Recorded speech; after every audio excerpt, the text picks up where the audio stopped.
What do you want me to say, man? What do you want me to say? Oh, yo, yo, yo, yo, yo, yo, yo, yo, yo.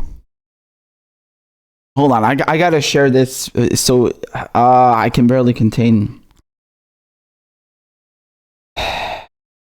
I need to share this crap on Twitter and everywhere. All right, give me 1 second.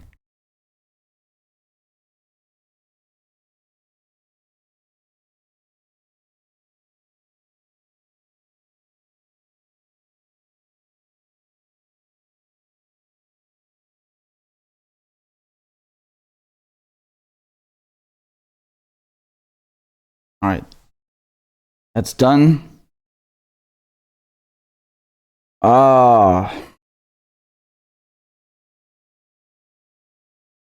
You know, you just keep thinking it can't get any worse, and then it just, you know, it just does. It just does. Hello, everybody. We have a bunch of people watching. Yes, in this perilous time, my lovely. Just smash the goddamn like button, okay? Just so hit the like button so people see this video. All right. They can't give me no peace, man. I can't even lay in bed, and Joe Biden, it still has to like come and mess shit up. You know, I stayed up all night cutting that video about his you know, what he did to Tara Reid because he sexually assaulted her, and I've had it up to here with this motherfucker. I really, you know, the last person I want to hear about is Joe Biden. And then I'm opening Twitter, and they were getting the lube ready. They were getting the lube. You know why? You know why? Because I saw Bernie Sanders posting, "Join me and Joe Biden on a live stream for a special announcement." And I'll say, "Oh no, oh no, please no, no, you're not gonna talk about." You're not going to talk about hamburgers, are you? You're not going to talk. No, you. The dildo is coming. The 12-inch steel dildo is coming. Oh no. I knew. You remember that scene from The Matrix? Not like this. Not like this. No.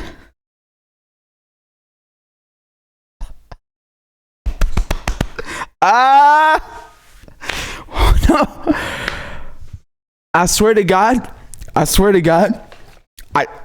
I went out of Twitter for 1 second to alert people. I was like, I'm going live. I'm gonna lose it.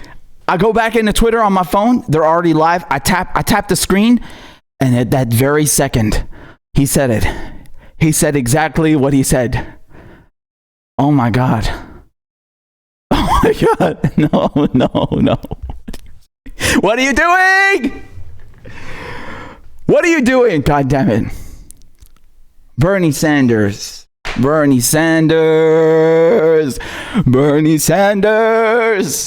Not again, man. Not again. Oh, I'm sorry. If I'm the first one to tell you, then I'm here to put that dildo. Okay, I'm not going to say that's it.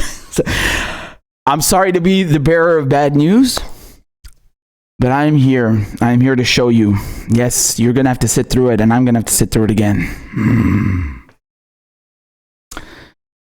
And so the autopsy begins. Let us watch. Let us watch before I go any further. Yo, look what they did to me, man. Look what they did to your mans. Look what they did to your mans. Oh my God. Bernard, how could you do this to us? Here, I had to prepare the moment because look at this. Are you ready? I'm so sorry to do this to you. I'm sorry.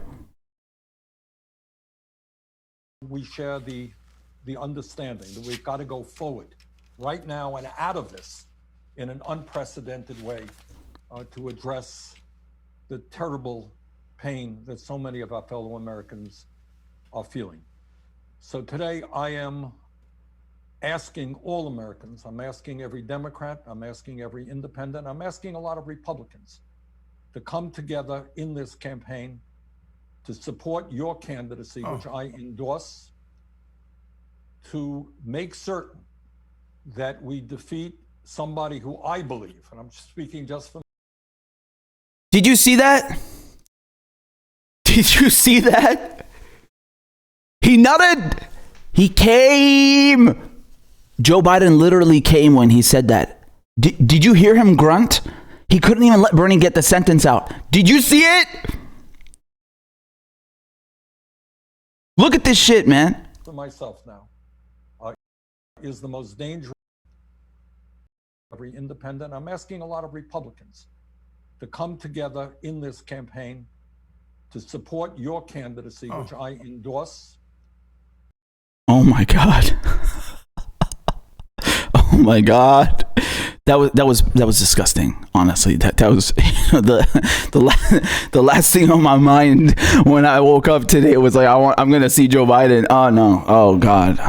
You see him was he wouldn't even let Bernie Sanders get the sentence out. He's like finally.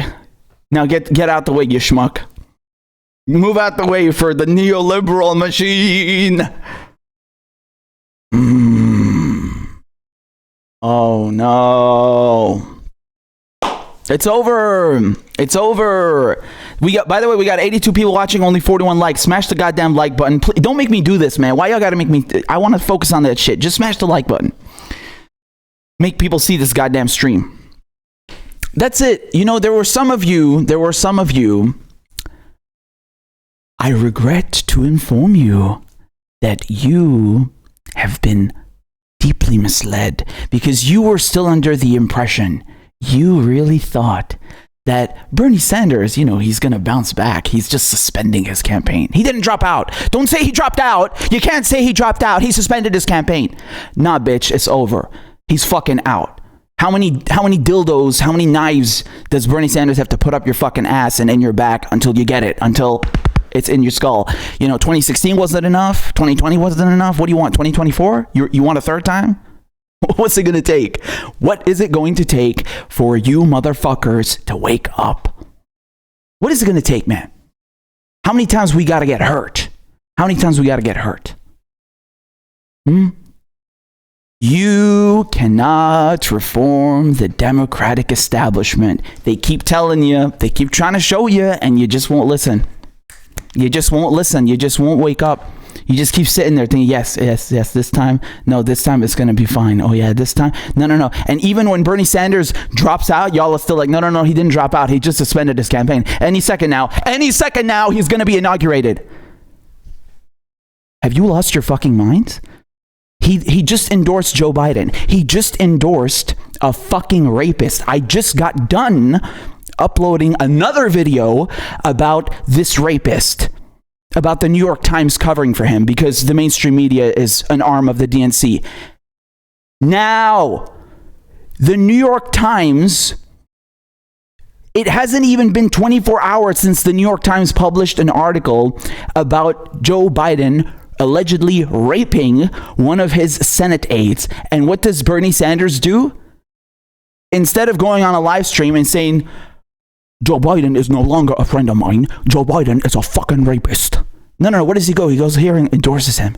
He says, Joe Biden is a good friend of mine, and I'm going to endorse him for president. And you should too. He said, I'm calling on every American, a call to action. All the Democrats, all the progressives, all the independents, all the Republicans. Bernie Sanders wants you to vote for a rapist. Did you hear it? Should I play it a third time? How many times is it going to take for you to get it? That he literally just told you to vote for a fucking rapist. How many times? Now look, maybe you don't care about Tara Reid. Maybe that issue doesn't concern you. What about the other issues? I mean, does the war in Iraq concern you? Does Syria concern you? My country, which I can't visit, which has been leveled to the fucking ground with bombs and crawling with fucking ISIS because of this cocksucker. Because of this cocksucker, Joe fucking Biden and fucking Obama. This cocksucker. And Bernie Sanders, the progressive champion, just said, go and endorse him. Go and endorse this man who propped up fucking Al-Qaeda. And you're gonna sit there and rationalize that shit to me? Nah, motherfucker, you got something wrong with you. You are really got fucking something wrong with your head if you think that shit is okay. What's next? NAFTA? You want to go tell all the people who lost jobs, who their parents lost jobs, their dad's coming home from work, they're unemployed now, they got laid off because their jobs got outsourced thanks to Joe fucking Biden and their buddies in the neoliberal establishment. What is it going to take for you to understand that they are all on the same team at the end of the day? We are on the sunset of Bernie Sanders' movement. Not the first time, not the second time. This is it. This is it. It's over. Bernie Sanders, his candidacy is done. I didn't say the progressive movement is done, although it might be, who knows. But it's over for Bernie Sanders. And each time he tells you, go and endorse this neoliberal war criminal bitch, and y'all fall in line. And now he's telling you, go endorse this war criminal neoliberal motherfucker, and now you want to fall in line again? And you want to defend that somehow? Come on. Get the fuck out of here, man. Get the fuck out of here. No, man. At the end of the day, they are all playing on the same fucking team. I don't care how you want to rationalize it. I don't care if Bernie Sanders got threatened. It doesn't matter. They are all playing on the same team. You can't have a movement hinging on one person. You can't have a movement hinging on someone who works in Capitol Hill. Are you fucking lost it? You got no leverage. You got no power. They don't give a shit about you. Look what he did, man. Bernie Sanders, he went and cast a vote for the stimulus package, and 1 week later he drops out, and then the next week he's saying, go and vote for the rapist, the war criminal. What? Dude, look, I love you, but no fucking way. No. Goodbye. We are done. All right? It's fun while it lasted. You know, it's over now. We are done. It's not just them exit. It's burn the fucking Democratic Party down. Do you understand? I know this is uncomfortable for a lot of you. I know you haven't digested it yet, even though Bernie Sanders just rammed a fucking steel dildo up your ass a second time after he did it for Hillary and now he did it again for Joe Biden. Let me play it a third time. Maybe it'll get into one, you know, maybe it'll get into your heads. Let me play it a third time. Maybe it wasn't enough. Let's see. There's so many of them that we've got to go forward right now and out of this in an unprecedented way to address the terrible pain that so many of our fellow Americans are feeling. So today I am asking all Americans, I'm asking every Democrat, I'm asking every independent, I'm asking a lot of Republicans to come together in this campaign to support your candidacy, which I endorse, to make certain that we defeat somebody who I believe, and I'm speaking just... You hear that? That finally getting to some of your heads? Look at that, man.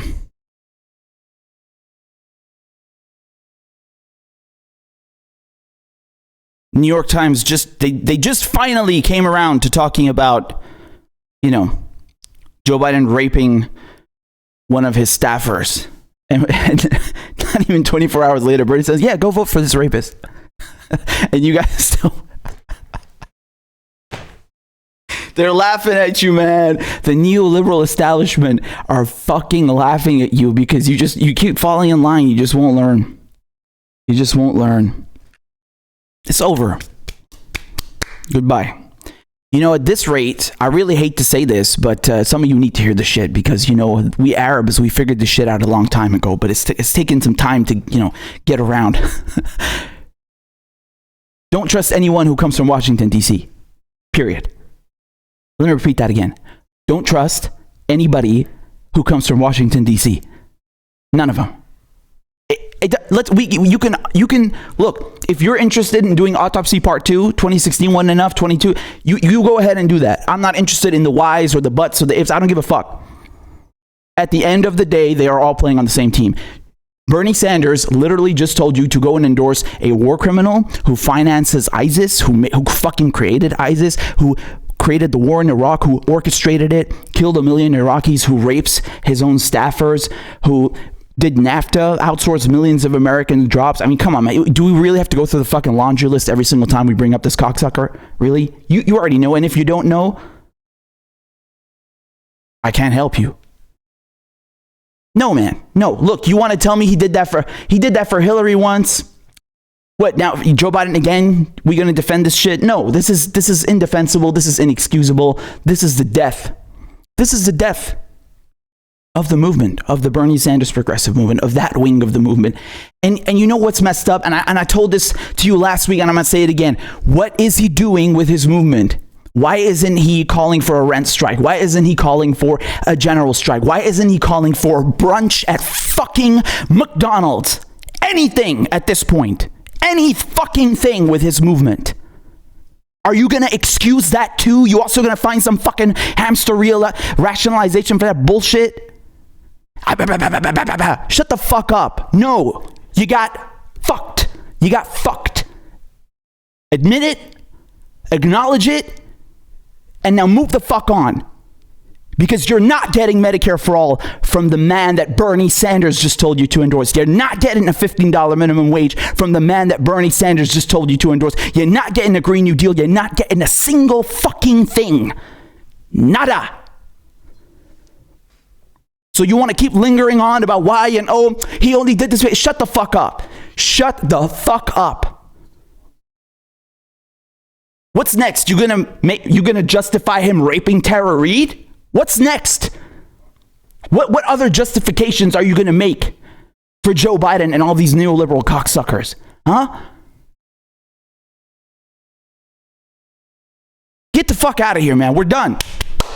Done. We're fucking done. There is no more Democratic Party. I don't want to even hear that fucking shit anymore. We're done. Goodbye. Man. I'm dehydrated. Seriously, man, this is fucking, this is ridiculous.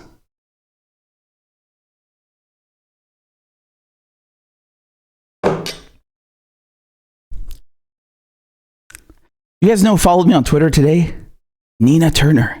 Yes, Nina Turner. And my heart jumped for joy when I saw that. I was like, oh, I really hope she's not watching. I wouldn't want her to get the wrong impression about me. I got nothing but love for Nina, for Sean King, for Brianna, for everyone, Michael Moore, you know, all of them. I think they tried their best. I don't think, you know. Same for Bernie Sanders. You know, I think he tried his best too. I'm not saying he's a dishonest actor. No, not at all. I just think that it's foolish putting all of your eggs in one basket, you know, hedging all of your bets on someone who works in Washington, D.C., where they can be pressured, where they can be blackmailed, where they can be molded, where they can be absorbed into a movement, a party that is in direct opposition with what they're fighting for. I think that's foolish. So this is a collective error on our part, okay? We're not here. You understand? It's time for us to admit this. All right, let's move on. We tried something else. You got that? There we go. I think that's very important. There's your disclaimer. And in the case Nina is watching, I love you. I love you. So, I mean, this is... And look, I mean, let's be very clear, man. Let's be very clear. Ain't nobody voting for Joe fucking Biden, all right? Ain't nobody doing that. Oh, no. This guy ain't offering you squat. He ain't offering you squat. Oh, how could I forget? That is, unless... you happen to be 60 years old, then you're lucky you. Because Joe Biden, in a major concession, has offered an olive branch to ye progressives. If you are 60 years old, he's going to lower the eligibility age for Medicare from 65 to 60. Wow. How generous. And I think there's some debt relief for some people who go to some kinds of, you know, certain colleges, something like that. You know, not free college or debt cancellation. Pff, you fucking crazy. Come on. Let's not be communists over here now. Huh? Let's be a bit serious. It's not Medicare for all. You crazy? You foolish motherfuckers. I told you, man. Arabs figured this shit out a long time ago. Don't trust anybody. Don't expect shit from Washington, D.C. Don't do that. You're an idiot if you do that. Unfortunately, we were all a bit idiotic, weren't we? We had some hope. Can you blame us? We had some hope, man. We had some hope. It's okay, man. We tried it. At least we tried. It's like, it's a failed experiment. Well, 2 failed experiments, but at least we tried. We know the result now. We don't need to run the same film twice. Oh, my bad. 3 times. No, we know the result. Matter of fact, this is a lot worse because, Bernie Sanders didn't even bother staying in till the end. No, it's just, that's it, man. Screw it. We're dropping out. Where are we dropping, boys? March or April, something like that. But not Milwaukee, not July. No. We ain't contesting nothing. We ain't contesting nothing. There's no contested convention. It's here. Here you go, Joe Biden. Take the whole stack. Take the whole stack of chips. It's all yours. And matter of fact, a week later, I'm going to come and I'm going to endorse you. I'm going to tell people to vote for your rapist ass, for your war criminal ass, for your outsourcing NAFTA signing ass, for your mass incarceration ass, for your deporting 3 million Hispanics ass. Yeah, just take it all away, man. Everything, you're a good friend of mine. That's it. It's like I love how they just live in a completely different reality. It's like, oh yeah, from one week to the next, it's almost as if nobody needs Medicare for all anymore. Yeah, it's a fucking man because Donald Trump is a bad man. Oh my God, we have to come together to defeat the most dangerous president in modern American history. Bitch, all of them are the most dangerous American presidents in modern history. All of them. That's the whole fucking point. The system it's one. These are all different names. All right. They're different fingers, but it's the same fucking hand controlling the moves, man. It don't matter if their name is George Bush Sr., don't matter if it's Barack Obama, it don't matter if it's Joe fucking Biden. It's all the same malarkey in the end, especially for Arabs. Oh, definitely. I mean, that don't make no goddamn difference. When those bombs fall on Syria, ask my cousin, man. Should I bring him on? He's coming on in a week. Don't worry. He'll be here soon when he's done with his exams. He'll tell you. He'll assure you the mortars that fell outside his window, or wait, was it the car bomb? I don't know. Whichever you want. Both of them. They didn't have, Democrat or Republican written on them, even though, Barack Obama and Joe Biden and Donald Trump, launched all of them. He'll tell you. So don't worry. It's the same shit in the end. Make no fucking difference. But no. Again, it's really crazy how they live in a different reality. It's like from one week to the next, just because Bernie Sanders suspended his campaign. Oh my God, dare I say dropped out. He suspended his campaign. I'm so sorry. It's almost as if nobody needs Medicare for all anymore. Nobody needs a living wage, right? Nobody needs a $15 minimum wage. All those people who are locked up in jail because of nonviolent drug offenses, or just because they got knocked up by some racist fucking cop, or people who they got no food, nothing to eat. They have nothing in the fridge. They're unemployed. They get nothing from the government. They ain't even gonna get that check, that $1,200. They ain't even gonna get that. Or the people who got deported, those 3 million Hispanics. Or the people who got maimed by cluster bombs. It's almost as if they magically disappeared. Isn't that crazy? It's almost as if you just don't need worker co-ops anymore. It's almost as if all the problems of the world were solved right when Bernie Sanders dropped out. And then the next week he tells you to endorse Joe Biden. Wow. Everything is just solved, guys. Right? You tell me in the comments, do you need Medicare for all anymore? Who the fuck needs Medicare for all? We're Gucci, man. We're good to go. Let's all go vote for Joe Biden. Everything is great. Oh, just, remember, you better show up on November 3rd because Orange Cheeto Man bad. Donald Trump is the most dangerous president in American history. Remember that. Remember, bad. Donald Trump, bad. Just remember that. Fall in line like good little sheep and go vote for the same hack. Actually, it doesn't matter which, what you write on the ballot. It's the same result. Trust me. I know. Trust me. Wow. So here we are. I didn't think it would end like this. I really didn't.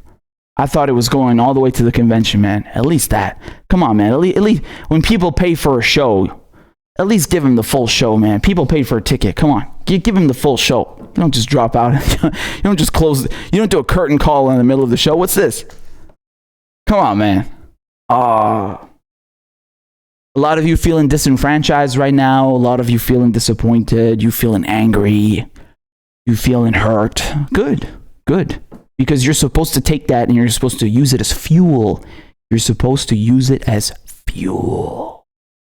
Fuel to do what? Fuel to create new media, a new party, and to go on strike. That's the only power you have. That's the only vote you have.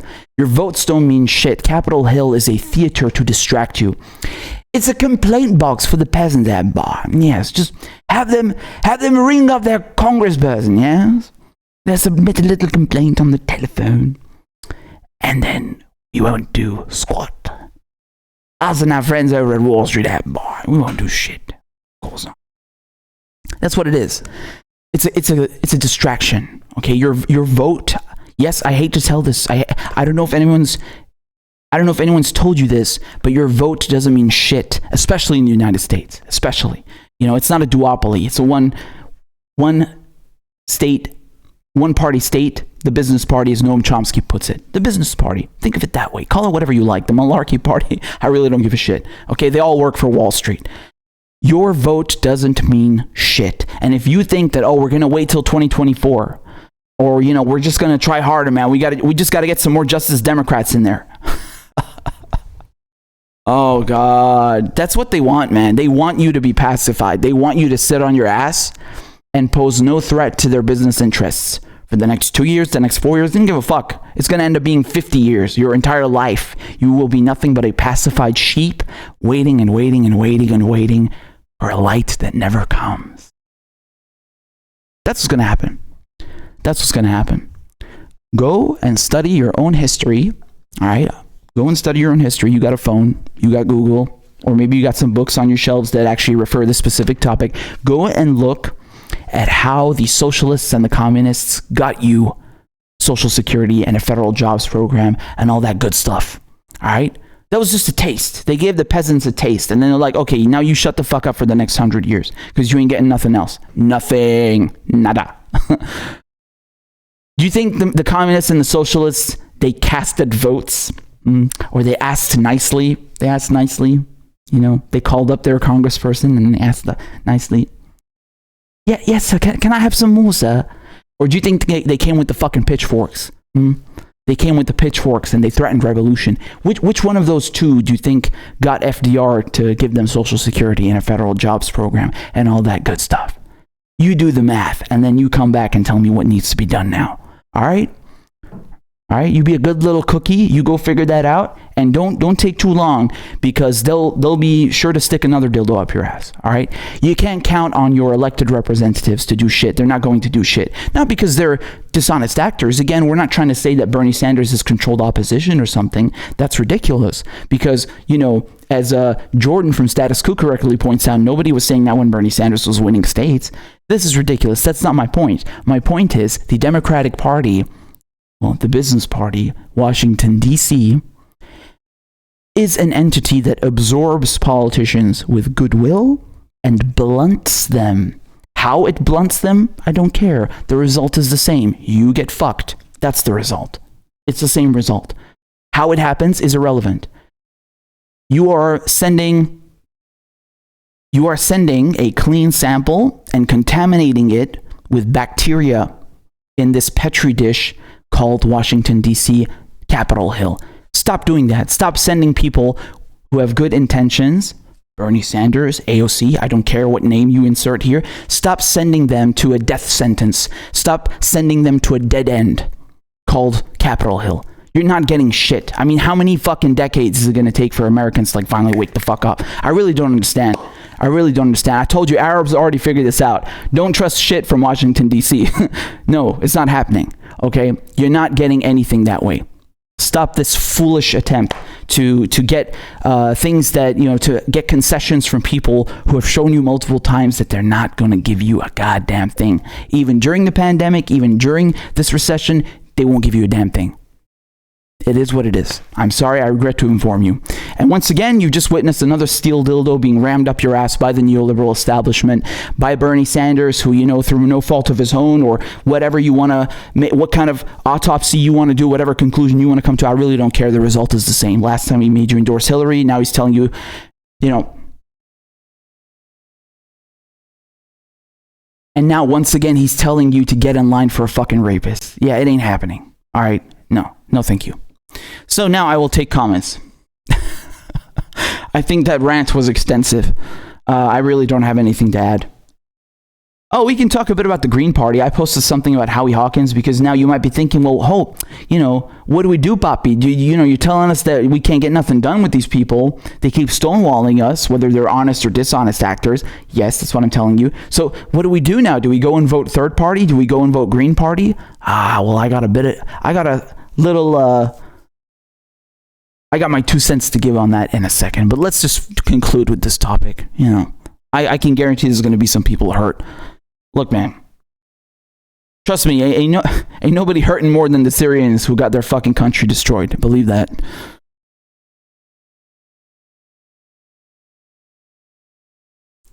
So, hello, everybody. Wow, we got 127 of you beautiful souls watching. Bless you. We have some super chats to address. Let me see what's going on. Hey, I see you, Tisha. Thank you so much for the $10. Bless you. It did call for therapy. It did indeed. Thank you so much. Jeffrey, my man Jeffrey, back in the house with $3 in the super chat, saying Poppy dropping truth bombs on Uncle Sam. Ooh, it's nice. It's nice for the bombs to be going the other way.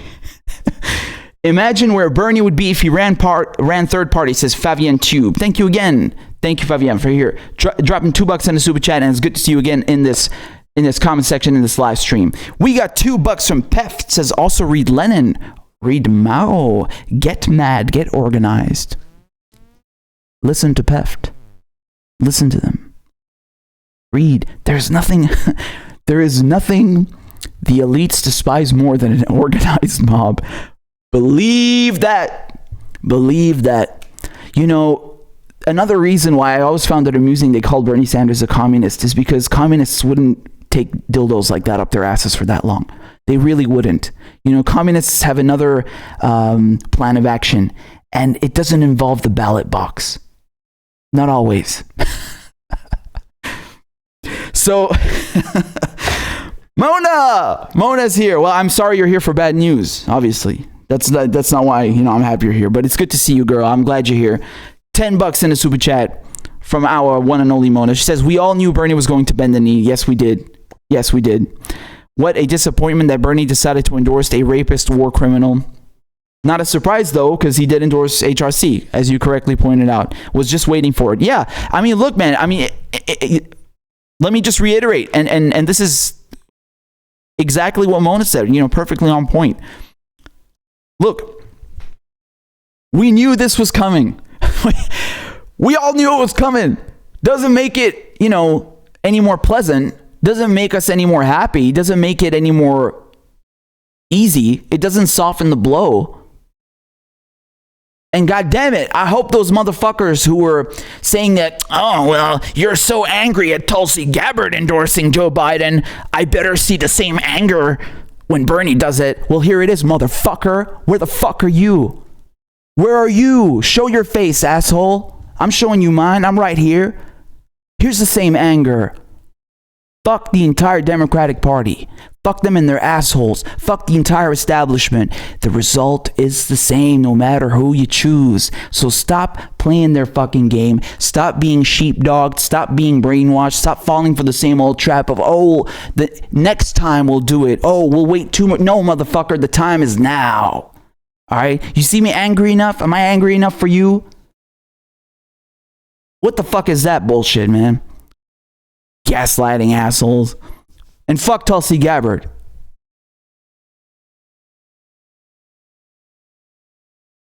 Fuck them all, man. Again, I really hope Nina Turner ain't watching, because it's like can you imagine the first live stream she catches? Man, I'm so happy. I'm sorry, I got a fangirl. Look, I love Nina, okay? I really do. And when I saw that she follows me on Twitter, my heart melted twice, okay? I looked at the phone, I was like, and then I did it again. And then 1 hour later, I didn't even get to save that for 1 hour, and then I see this bullshit with Bernie Sanders. Dude, like, look at this position that you're putting me in, man. Come on, Bernie, why are you doing me like that, man? Make me go... Seriously though, let me be very clear. Nina, darling, we love you. You are the queen, all right? I would love to see Nina Turner run, but please, for the love of God, don't run as a Democrat. For the love of God, give people some hope. For the love of God, will you please run as an independent? Just make a new goddamn party, call it the Nina Turner Queen Party, all right? That would be leagues ahead of ever running as a Democrat. For God's sake, please do that, all right? You got my vote. Well, I can't vote. I'm not American, but still.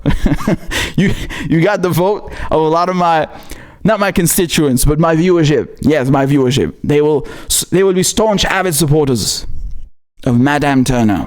Definitely, 100%. So, hey, we got another $5 in the super chat from Just a Girl. Thank you very much. Says, is it wrong to despise the creep and the sellout Obama asking for friend? Of course not. Fuck Obama, man. The whole... Not wrong at all. You are right at home, believe me, because Obama, man, Obama and Biden, they did that shit together. You know what I really find amusing about Biden is that every time somebody brings up something nice that Obama did, he wants to take credit for it, right? Well, I mean, he brings it up himself, which, a lot of the other presidential candidates pointed out. And then every time there's something bad, like, the 3 million Hispanics that you deported, or, the wars that you went from 2 to 7, bombing Syria, Somalia, Libya. Oh, all of a sudden he had nothing to do with that. Every time somebody brings up a bad thing about Obama, the bailouts of Wall Street, right? The last transfer of wealth before this one. All of a sudden Biden, I had nothing to do with that. I was just a cook at the White House, Me, Mr. Biden? No, I had nothing to do with that. I just made the coffee in the Oval Office. I had nothing to do with any of the... right? No, this guy's a hypocrite. He was the fucking vice president. He was the fucking vice president. He has to take accountability. They're just as guilty. Fuck them both. All right. $2 in the super chat again from Mona. It says, jealous. Nina Turner. I know. Nina, man, look, I'm going to say this now. I don't give a shit. Nina Turner is a way better orator than Bernie Sanders. I'm sorry. Bernie Sanders, he's great, of course. No questions asked. But sometimes he takes a little too long to get to the point. And Nina Turner, man, she just got that poetic style to her that no one else has. Not even Bernie Sanders. I'm sorry. So... And this is not, look, man, we're not also picking politicians because of the way they fucking speak. We're also picking them because, she's a true progressive. That's also something you should goddamn take into account before anything else. But still, I really love the way she speaks. She fires me up, and I would love to see her run as a president. But please, for God's sake, for the love of God, not as a Democrat, please. And I want to talk a bit about the Green Party. All right, we're going to talk about the Green Party in a second because I have something we're going to do a segment on that now. So don't you fucking go anywhere because this concerns you, my American brothers and sisters. I mean, it's fucked up how they kind of they try to divide us up. They divide us up by religion. They divide us up by, well, not in Syria, by the way. I got you guys already know Syria is very diverse. In Syria, man, Christians, okay, Shia, Sunni, Alawi, Armenians. Okay, I mean, I'm going to focus not on the ethnicities, but just on the religions, right? Man, we like this. We like this, brothers and sisters. You ain't never going to see that in no other country. I tell you that proudly as a Syrian. In Syria, ain't no fucking difference, man. Syrian Christian, that Muslim, I don't care. That's my brother. You can't understand that unless you've been to Syria. You will never understand that unless you go there. I cannot explain that to you. You will never see that in another society. That's a fucking fact. And not to mention, you got like 18 different ethnic groups. And it's still equally true. So I'm very proud of that, and I'll always be proud of that, and I'll always say that vocally, out loud, and I want you to remember that. What was yesterday? Easter Sunday? You all know Syria is a Muslim country, right? It is. But you have 10% that are Christians, such as myself. And during Easter, you have parades in the middle of the city in a Muslim country. Yes. And when it's Christmas time, you got Christmas decorations all over the place. Yes. That is the beauty of Syria, man. You ain't never going to see that. You're not going to see that in a lot of countries. Trust me. Trust me. All right. And when it's Ramadan, I get invited over to eat, to break the fast with my Muslim brothers and sisters as a Christian. Because of course, we all Syrian at the end of the day, right? That's the point. We're brothers and sisters. So my point was, though, internationally, they try to divide us up. The Westerners, the Asians, the Arabs, all of this shit. No, man. There's no fucking division. We all human at the end of the day. So we got to think like that. And that's one of the ideas that I told you before, which I realized by myself. Is like, you know what? I know why they don't like communism in the United States, why the elites tried so hard to suppress that. Because the whole idea behind communism is it isn't nationalism. It isn't about being patriotic. It's about we are connected through our labor, and everybody on the planet has to work. And so when you have a global movement like that, it scares the fucking elites, because you can't divide people up. You can't divide and conquer. There's nothing there to divide and conquer people over except the fact that you're hoarding all of the fucking wealth.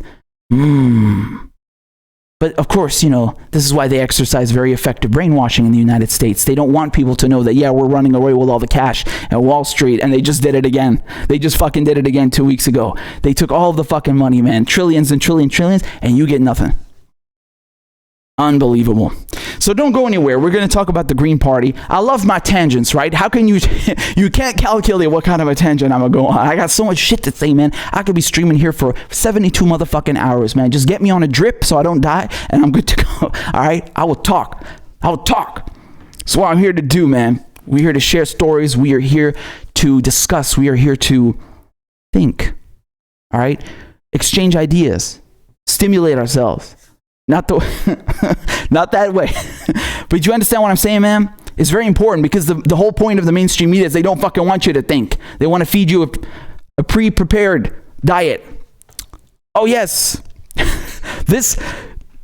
Today, this Arab is bad, and tomorrow we'll have another one for you, oh boy. Just eat this, and tomorrow we'll give you an M16. And no, sorry, my bad. The M16 doesn't work, right? It jams. That's why they got fucked with it in Vietnam, and they came up with the M4. So they give you an M4, and then they ship you off to the desert to shoot people you don't even know. That's what the mainstream media is there to do. They're not there to make you think. So don't go anywhere, my brothers and sisters. So Just a Girl, another $2 in the super chat. Thank you very much, Just a Girl. Says, have you heard of burnthednc.org? I have not. Actually, I have, but I don't think I've ever visited the link. Am I supposed to visit that right now? What is going to come up here? Oh, yes. Oh, yes. Hold on a second. Is this about... Yeah. So this was about storming the convention, right? Well, I mean, how are you going to do that now with coronavirus? That's the issue. That is the issue. Okay, so... Oh, we got another super chat, also from David M. $5 in the super chat. I missed that. My bad. Says, you are the man. Thanks for your work. You are the man. My man David says, New York Times reported that Bill Gates met with Epstein multiple times after he served his sentence. Can you do a video on Gates? Now, the thing is, I saw something about Bill Gates yesterday, but I was trying to prepare about Tara Reid. Because I was cutting that video, and I was cutting the video about her filing a criminal complaint in Washington. And then right as I was cutting the video, the New York Times dropped their story. So all of a sudden I was like, what? Okay, I got to go two stories in one. So that completely slipped my mind. So thank you for bringing that up, and I will look into that, because I have no... Listen, guys, it's okay to say when you don't know. And me right now, I don't know shit about Bill Gates and Jeffrey Epstein. So I can't say nothing about it. I'd rather not. I'll look into it and get back to you. Thank you very much for the super chat. All right, my man. So, storm and gas masks. By the way, I was checking out the protests en France. Voilà, Gilets jaunes. All right, the yellow vests. It's really sad because I saw a video of a guy, like he was literally, it was GoPro video, and somebody was holding a selfie stick, and they were just standing around talking, like 3 guys, and then one of them got hit with a fucking grenade in his eye, you know, a smoke grenade, or I don't know if it's probably tear gas. So, man, and the guy is blinded for fucking life, you know, that's just horrible. This is the issue, man, you know, it's like, it's your duty, it's your right to come out and protest, okay? But not only was this guy just fucking standing around, he literally wasn't even yelling or like protesting, he was just standing around having a fucking conversation, talking in like a normal tone like this with a friend, and then he gets, what the fuck did he do? What did that guy do? Like he literally nothing. So this shit is dangerous, man. Make no mistake. They will make sure that if you come out, oh, they're gonna suppress the shit out of you. That's why those protests have been going on for over a year now. Yeah. And to my second point, well, which was my main point, which I wanted to get off of, which is people should bring gas masks. All right, for sure. And again, I'm not trying to like blame this guy, like, oh, you should have brought a gas mask. No. I'm just saying use that as like a word of caution. Like you should take that as a sign that, you know, even if you're just standing around and you're being peaceful, like you're not even participating in the fucking protest, you could get hurt. So make sure you bring gas masks. I mean, the reason is twofold. One, you're protecting your eyes and your face, and on top of it, the gas ain't gonna have no fucking effect on you. What, they're gonna ban you from buying gas masks? Get one now. Yellow vest and a gas mask. Don't forget, you heard it here first. All right, the yellow vest ain't enough. You need the gas mask. I want to watch them use tear gas on you when you're wearing gas masks. Good luck with that. So. And you know, by the way, one of those guys, another one who got blinded, he went up to a cop and he said, "You see what you guys did to me a year ago? Vous êtes la honte de la France," which means, you know, you are an embarrassment to the country. You, the police, you should be working with us, not against us. And I mean, in some cases, the cops, the firefighters, you know, you'll see public workers actually participating in the protests, which is fucking beautiful. But and which needs to be the case. You need to be shutting down essential services, man. You need to be shutting down, you know. Again, I'm not saying you need to be. I'm saying that hypothetically, were you to engage in such an action, it would be preferable if one were to maybe, you know, look into shutting down essential services such as the power grid and getting firefighters, police. You need them.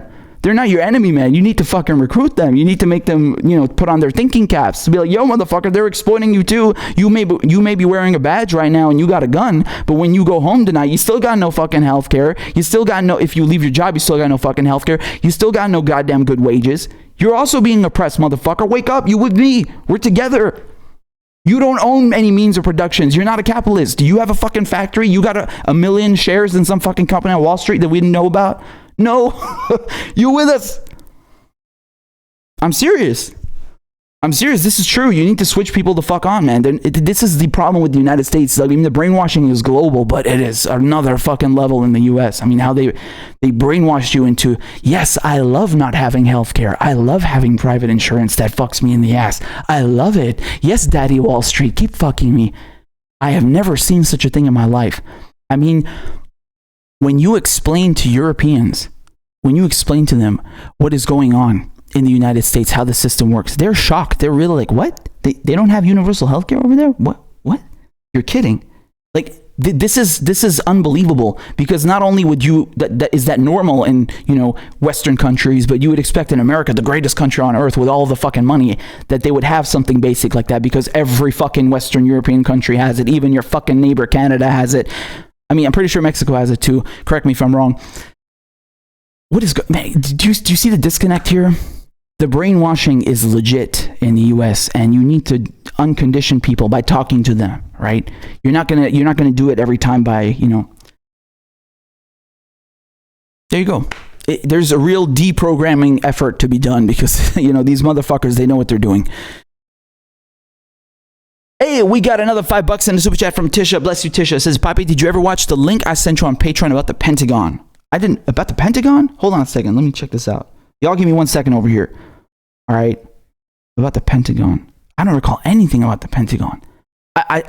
Somebody was talking about 9/11 yesterday on Twitter. But hold on a second. Let me see what you're talking about. Give me 1 second. So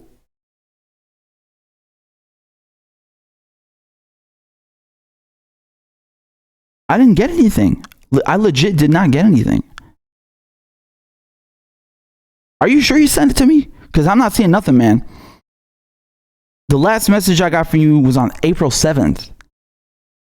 And I don't know what the date is, but I'm pretty sure it's not April 7th. Hold on, let me check in my email, man. I also didn't get nothing. Send it to me right now. Just send it to me right now, and I'll check it out. And thank you so much for, man. I'm gonna be straight with y'all. Please send me shit to cover. There's no kind of rule over here. You're more than welcome to send me stuff, and I will try my utmost best to cover it. Of course. Don't trip for 1 second, man. Just send me all you got. So just a girl, another $5 in the super chat, says, me again, it's not about the conversation. Check out the hour plan. It's about organizing. Okay, let me see here. So, man, I must have went on such a tangent. Hold on a second. Let me look at this. Yes. Here's how we do it. Inspire, empower, change the hearts and minds. There we go. You got to make people understand that. So look at this, guys. Let's just look at this for 1 second, because I want to talk about the Green Party. Don't go anywhere. We have to talk about the Green Party. And look, I'm not gonna sugarcoat it. It's not in the most flattering way. Okay, it's not in the most flattering way. So give me 1 second. Let me just pull this up over here.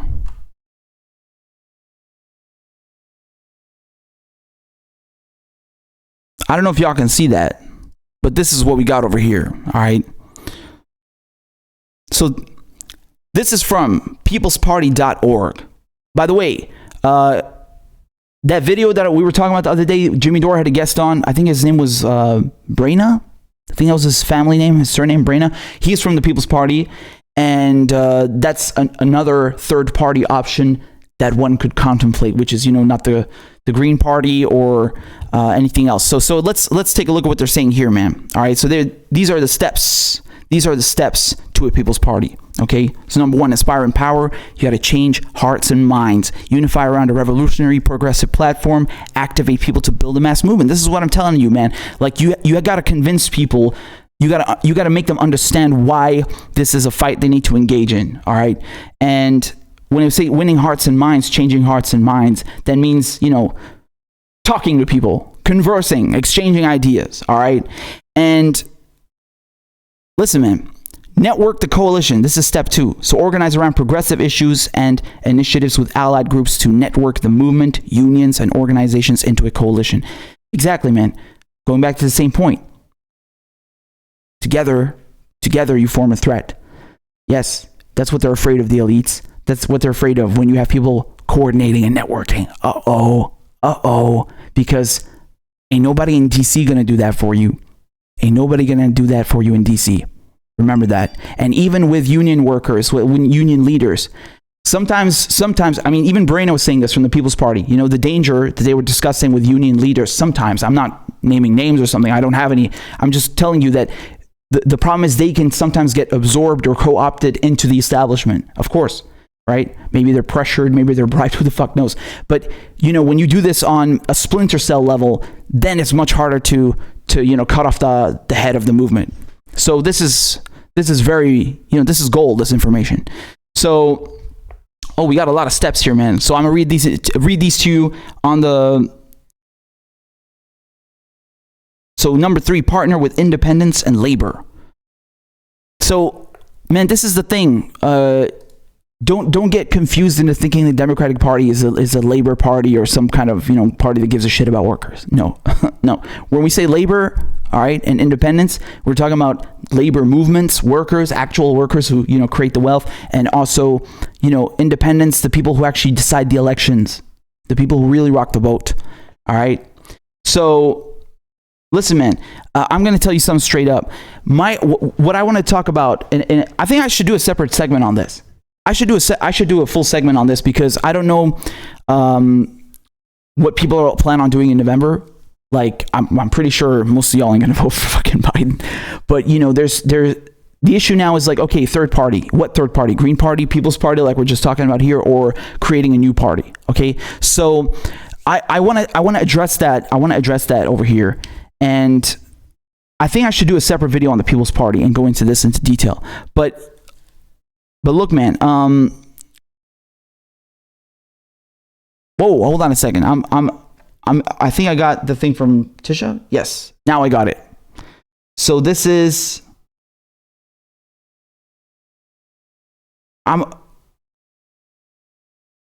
Oh, this looks interesting.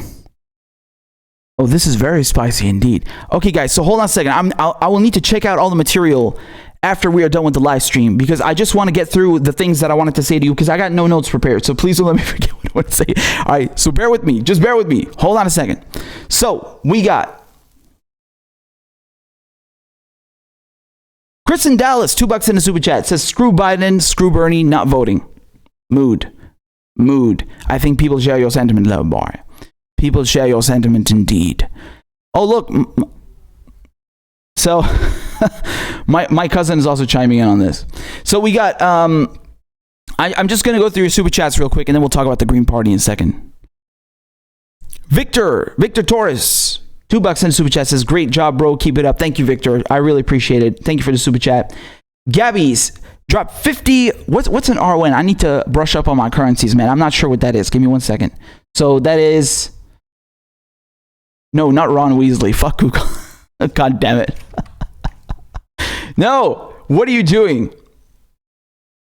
Romanian Le. Thank you very much. Thank you for the super chat. Gabby says, I'd want a third party with overly popular policies like Medicare for all. Talking about FDR, Martin Luther King, not socialism, call it the moderate party. Take the term back. Plus, it will be fun to see mainstream media explain why it's not. Yeah, okay, so just to address that quickly, a lot of people, who is saying this again? I don't know, man. But there was a lot of noise on Twitter, and then I think Kyle Kulinski maybe said this, that Bernie Sanders should stop using the term socialist. I mean, look, man, the problem is that this is like trying to appease a snake or a crocodile. I mean, just fuck them, man. I understand where you're coming from. It would be fun watching them trying to explain that stuff away, because at the end of the day, Bernie Sanders, these policies that we're talking about would be centrist policies. In fact, moderate. Yes. Doing the Trump thing. They would be, in fact, moderate. Of course, I agree. But, I think it doesn't matter. I mean, you could call yourself Republican Party Part 2 and push for Medicare for all and like Bernie's entire platform, and they would still come out and say like, oh, you're a communist. You want single payer healthcare. Fuck them, man. They can eat shit. That's, that's the one issue. Like, don't bother with trying to appease those assholes. But I understand where you're coming from. These are, in effect, at the end of the day, 100% moderate centrist things. But they want to suppress you so much. They want to make sure that the elites don't give away even an inch, make no concessions, that they're like, oh my god, you communist, you want single payer, get the fuck out of here. All right, so that's a bunch of nonsense, man. Oh, we got another $5 in the super chat from Just a Girl. Thank you so much. Says, Poppy, not trying to sidetrack, but you're a good looking kid. Join has begun. Thank you very much. I appreciate the compliment, because I jumped out of bed, so I was not ready. I was not ready for this news, and I was not ready for the live stream. But so I appreciate that very much, and thank you for your support. So Chad drops $2 in the super chat. Says, stay critical. All right, man. I'm gonna stay critical. We out here. Look, man. Can I be honest with you? Can I be honest with you on this point?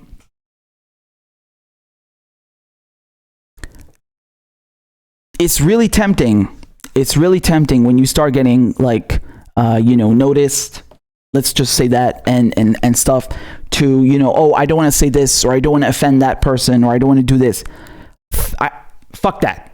Like you said, stay critical. Okay. I just told you, I already went into it. I'm going to leave it there.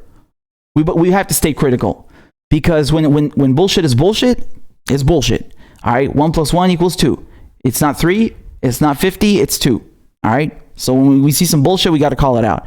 And by the way, like I said, I'm about to call out some bullshit with the Green Party. Okay. So I'm going to stop teasing you and get into that in 1 second. I want to read your super chats because I love your support. I really appreciate it. Bless you guys so much. And we got another $5 in the super chat from Diamodis Sandoval. Says, when you talk about the Green Party, your thoughts about Dario Hunter. Okay, so I will have to talk about Dario Hunter, even though I'm going to be honest with you, I don't know that much about him. So once again, I'm telling you it's okay when you don't know, and I'm telling you I don't know that much about him. My point in the Green Party is not going to be about him, but we will talk about him nonetheless so we can see what's up there. Another $5 in the super chat from Mona. Mona, thank you so much. Poppy, a little off topic. Can you please drop the Discord link for Carlos, Daniel, and Alan and others? For sure. 1 second. Give me a second to do that. I don't know it by heart. I should learn it though. I think we can do like a custom link, a custom URL. I'm not sure though, but let me see. So we're trying to build a community over here, man. All right, so there we go. I'm gonna share that. Copy. All right, give me 1 second to get this over on the YouTubes. So man, I swear to God, I get so dehydrated talking to you guys. I fucking love y'all. I really do.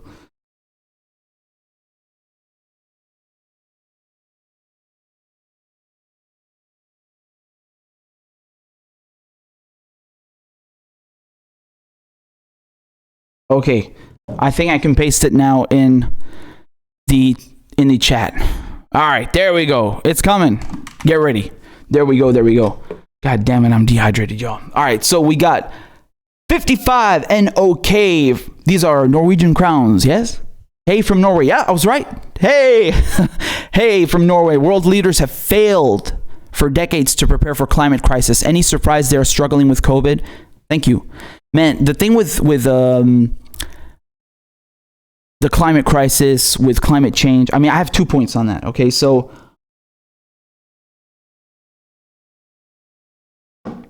this is another reason, and I agree entirely with your comment, by the way, right? I mean, in the grand scheme of things, the fact that they have neglected to prepare for a pandemic, and I covered on this show that the UK government had documents in 2017 asking them, hello, you better buy some N95 masks because we ain't got none for a pandemic. And the same thing in the US, the Pentagon, right? They were also, I think it was the Pentagon, pretty sure it was, they had a report saying that we got no preparation for a pandemic. I mean, that is a drop in the water compared to climate change, right? If you look at this on the timeline of human history. And as you said, it's no surprise, that they're not prepared for this, just like they don't care about climate change. And, one of the issues on climate change is that this is another reason why you can't have people working, you can't effectuate change to act on climate change, no pun intended, with people working in Washington, D.C. You know why? Because the pressure you are putting on them, or that you think you are putting on them, it is nothing. It pales in comparison to the pressure from their colleagues, from the party leaders, the committee leaders, the people in Wall Street. They are putting way more pressure on your elected representatives not to act, not to take decisive action for climate change. Way more than you are. And so now we got to work on shifting that balance. We have to make these politicians and Wall Street, especially Wall Street, feel the pressure from you. And how do you do that? You hurt their wallets. I'm going to keep saying that, and I'm not the first to say that. And that shit was true 100 years ago. It was true 1,000 years ago. It's going to be true in thousands of years. You got to go for their fucking money, man. That's it. That's it. And it's really disgusting. These people have more fucking money than they even know what to do with. And still they want more, and still they want to fuck over the planet and your health and everything. It's just disgusting. So we got another $5 for Michael Cuomo. $5 in the super chat. Thank you so much. It says Bernie ending up endorsing Hillary in the end. Bernie endorsing his friend Biden shouldn't be surprising. No, it is not. It is not surprising. And like I said, man, it doesn't soften the blow. We were expecting it. Yeah. It really sucks, man. It really sucks. And I hate this sugarcoating bullshit. Like, oh, we have to defeat the most dangerous president. How long are they going to repeat this bullshit for? Dude, I bet you Trump will be fucking dead and you'll still have people, oh, we have to defeat the most dangerous president in modern America. No. You are, all of them are the most dangerous fucking presidents in modern American history. You lying motherfuckers. And you know it. This is... Putain, mais je vais péter un câble avec cette merde là. Je vais péter un câble. Listen to me, man. I want to reiterate this point so people get this fucking shit through their heads. Not you guys. I know you guys are switched on. I'm just saying for the newcomers, okay? And the vote blue no matter who's, and the blue MAGAs and these goddamn disgusting talking heads. I mean, can we just take a second to acknowledge how little these people respect you? Like these people who work in, neoliberal news outlets and have their nice little check marks on Twitter. Look how little they respect you, how they insult your intelligence with this vote blue no matter who. And Donald Trump is the most dangerous president in modern American history, and we have to vote for Joe Biden, the rapist and the war criminal, to defeat him. No. All of them are the most dangerous American president in modern American history. All of them, you lying cocksuckers. All of them do the same shit. All of them bomb the Middle East. All of them didn't give you universal health care. All of them didn't raise your minimum wages. All of them didn't act on climate change. They all are the most dangerous presidents in modern American history, you gaslighting motherfuckers. So stop insulting people's intelligence and trying to get them in line like a bunch of nice fucking sheep, right? Sending them off to the slaughter. Go and vote for someone who doesn't want to give you health care. Go and vote for someone who's going to keep you suppressed and give you no wages. Go and vote for someone who's going to deport 3 million Latinos. Go vote for someone who's going to destroy Syria. Go and fuck yourselves. How about that, you motherfuckers? People are sick of this bullshit. The Democratic Party is done. It's over. It's over. No more. You are not getting any change from anyone at Capitol Hill. Forget that. Occupy, they got it right the first time. Occupy Wall Street, because that's where the money is. That's where the decisions are coming from. That's where the big shots call the shots. That's where it is. So go for their money. That's the only thing they care about. They don't care about your health. They don't care about the planet. They don't care about nothing except the cash. And that is straight facts. It was facts before I was born. It's going to be facts after we're all dead and gone. That's the reality. You cannot trust your elected representatives to do anything for you because you don't apply any pressure to them. The banks apply pressure to them. Their party colleagues apply pressure to them. Their committee chiefs and chairs apply pressure to them. The environment in Washington, D.C. is toxic. No matter how well-intentioned you are, when you go in, you do not come out the same. You cannot rely on people sending them off to a dead end. You cannot rely on people sending them off to be stonewalled in Capitol Hill to effectuate change for you and for the masses. That's not happening. We've tried this experiment. We've watched this movie more than once now. We're done. It's time for something new. And like I said, Arabs figured this shit out a long time ago. Don't trust anything from DC. There's a reason for that. So I think this is a good segue into the Green Party. Let's talk about them for a second. Well, it's not about the Green Party specifically. It's about Howie Hawkins. So look, man, I'll be completely honest with you. All right, let me hit record. Let me catch my breath first and hit record. So we got a segment lined up for after, all right? So, and I'll also get the video up so you can see what I'm talking about. And, brother, we got a lot of shit to talk. Oh, I just want to make a quick irrelevant point, but which is quite relevant because we're all in quarantine. Please go and watch Questlove. Go to The Roots, their YouTube channel. He is doing live streams. I mean, he has been for the last 3 days at least. I really pray he's going to do another one tonight. He's just sitting there mixing for 4 hours, giving you all these like little bits of information. You know, like a lot of this stuff is stuff that I already knew because I'm a musician, I'm a producer. I really love this shit. I live for this shit. But he's dropping even more knowledge. Earlier, he's like, rap songs used to be 9-15 minutes. And then Rick Rubin, when he made Def Jam Records, he comes in and he's like, hold on a second. Let's try a pop structure. We'll do 16 bars, one verse and a chorus. And then that'll shorten it down to 3 minutes and make it more viable for the radio. And, stuff like that. And meanwhile, he's mixing, putting on jazz, putting on hip hop. Man, you got to love The Roots. Go listen to Questlove. Make sure you tune in for that. All right. So he might be live. Again, going back to politics now. All right. So I was actually thinking of all the points I wanted to make about this. I didn't plan on doing this segment today because we got a lot of stuff to cut and cover, but we're going to do it now. Let me just make sure I find the right video. So so I can show this to you. All right, give me a second. I think this is it. By the way, this was very funny because I think this is the video. Okay, so let's start recording and then I can give you guys this segment. Okay. So, here's record. All right. By the way, is this a good time to plug the Patreon? Please go and support the channel on patreon.com/PapiChuliman. I'll drop the links quickly in the live chat. We are at 119 members. Our goal is to hit 150. Please support independent media. Please support my ranting ass. And I would really appreciate that. You would be doing a great service for the revolution. Okay? So here's the patreon.com/PapiChuliman. And there's also a PayPal link. You can do that. Let's get to our segment, shall we? So, look, man, let me be very clear with y'all because this is no bullshit over here.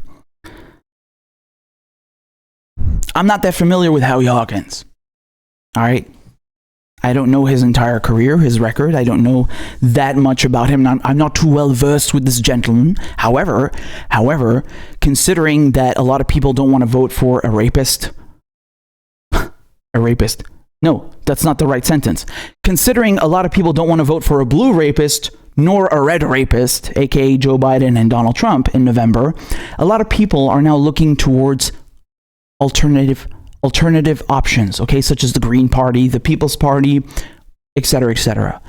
And the Green Party, their candidate, or I mean, one of the candidates who is running now, they don't have a fixed one yet. It's, last time we had Dr. Jill Stein, okay, who was consequently smeared as a Russian agent because she happened to be sitting at the same table as Putin because of course, all Russian agents go and take pictures in public with Putin. That's, it's part of the initiation process, in case you didn't know. So yeah, Hillary Clinton smeared her as a Russian agent because, she siphoned away votes from people who didn't want to vote for another war criminal, rape enabler. So anyway, people are now looking to other options. All right. So, I was just curious because one point that a lot of people fail to consider when they are looking at politicians, when they're looking at progressives, yes, is foreign policy. Now, admittedly, this may not be the primary concern for Americans. You have issues like Medicare for all to worry about, like $15 minimum wage, reforming the broken and corrupt criminal justice system and the prison industrial complex, getting money out of politics, etc. You got a lot of issues. I know. You have a whole laundry list. More so than other countries. Nonetheless, foreign policy concerns you more than you think, because the reason you don't have healthcare, the reason you don't have a Green New Deal, the reason you don't have wages is all that money is going towards foreign policy. Yes, because that is the real cash cow. When your politicians at Capitol Hill decide to give contracts to people like Blackwater to do the exact same work that the military was already doing, but just pay them 3 times more because it's good for their buddies in the private sector, where do you think that money's coming from? You guessed it, you paid for it. You, the taxpayer, you are getting ripped off. Yes. So the reason your lives are falling apart, the reason the standard of living in the greatest nation on earth is not where it should be as the greatest nation on earth is because you're too busy fucking over other countries. So foreign policy is a very important issue, not just to me as a non-American, as an Arab, as a Syrian, but it should be very much to you. So when you look at progressives, let's say Ro Khanna, for example, I really like Ro Khanna. I think he's a nice guy. But when I see him voting against the boycott movement against Israel, right? So the BDS movement, when I see him condemning that, that sets off a real red flag to me, because that means he is either completely ignorant on what's going on, the human rights violations against Palestinians, the fact that they don't have a fucking country would be nice, I'd like to see my cousin actually be stateful and not stateless. I'd like to see my cousin actually have a Palestinian passport. That would be nice, maybe also get some reparations and the land back that they stole from his grandfather. That would be nice, right? Nothing special, just some, basic fucking human rights. So he's either ignorant about those issues, or he's somebody that can be pressured by the Zionist, the AIPAC lobby. And believe me, That's not a desirable aspect. That's not a desirable attribute when looking at progressive politicians. So you really need to pay attention to how they vote and who is pressuring them, okay? So naturally, me being a Syrian, I was curious. This Howie Hawkins, wow, he seems to be really good on every single thing that Bernie Sanders is, right? So Medicare for all, Green New Deal. He actually wants to get he wants to get to the goals we are seeking in the Green New Deal, reducing carbon emissions, transitioning to 100% renewable energy faster than Bernie Sanders, right? So I've been seeing a chart flowing around on Twitter about how Howie Hawkins meets all of the things that Bernie Sanders had on his policy platform. Let me pull that chart up for you right now so you can see what I'm talking about. Don't worry, we're still going to get to the main point on foreign policy because you got something coming, man. Let's take a look if I can find this for you. So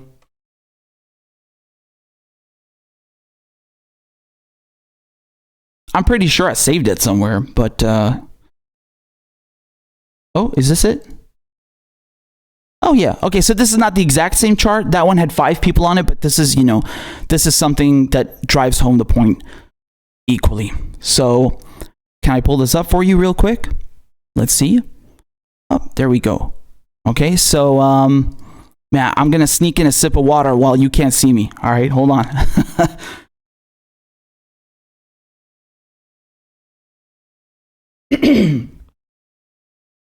So as you can see, the Green Party, they're trying to show you that, look, Howie and Bernie on the issues, Howie Hawkins is just as good as Bernie, and he goes even further, okay?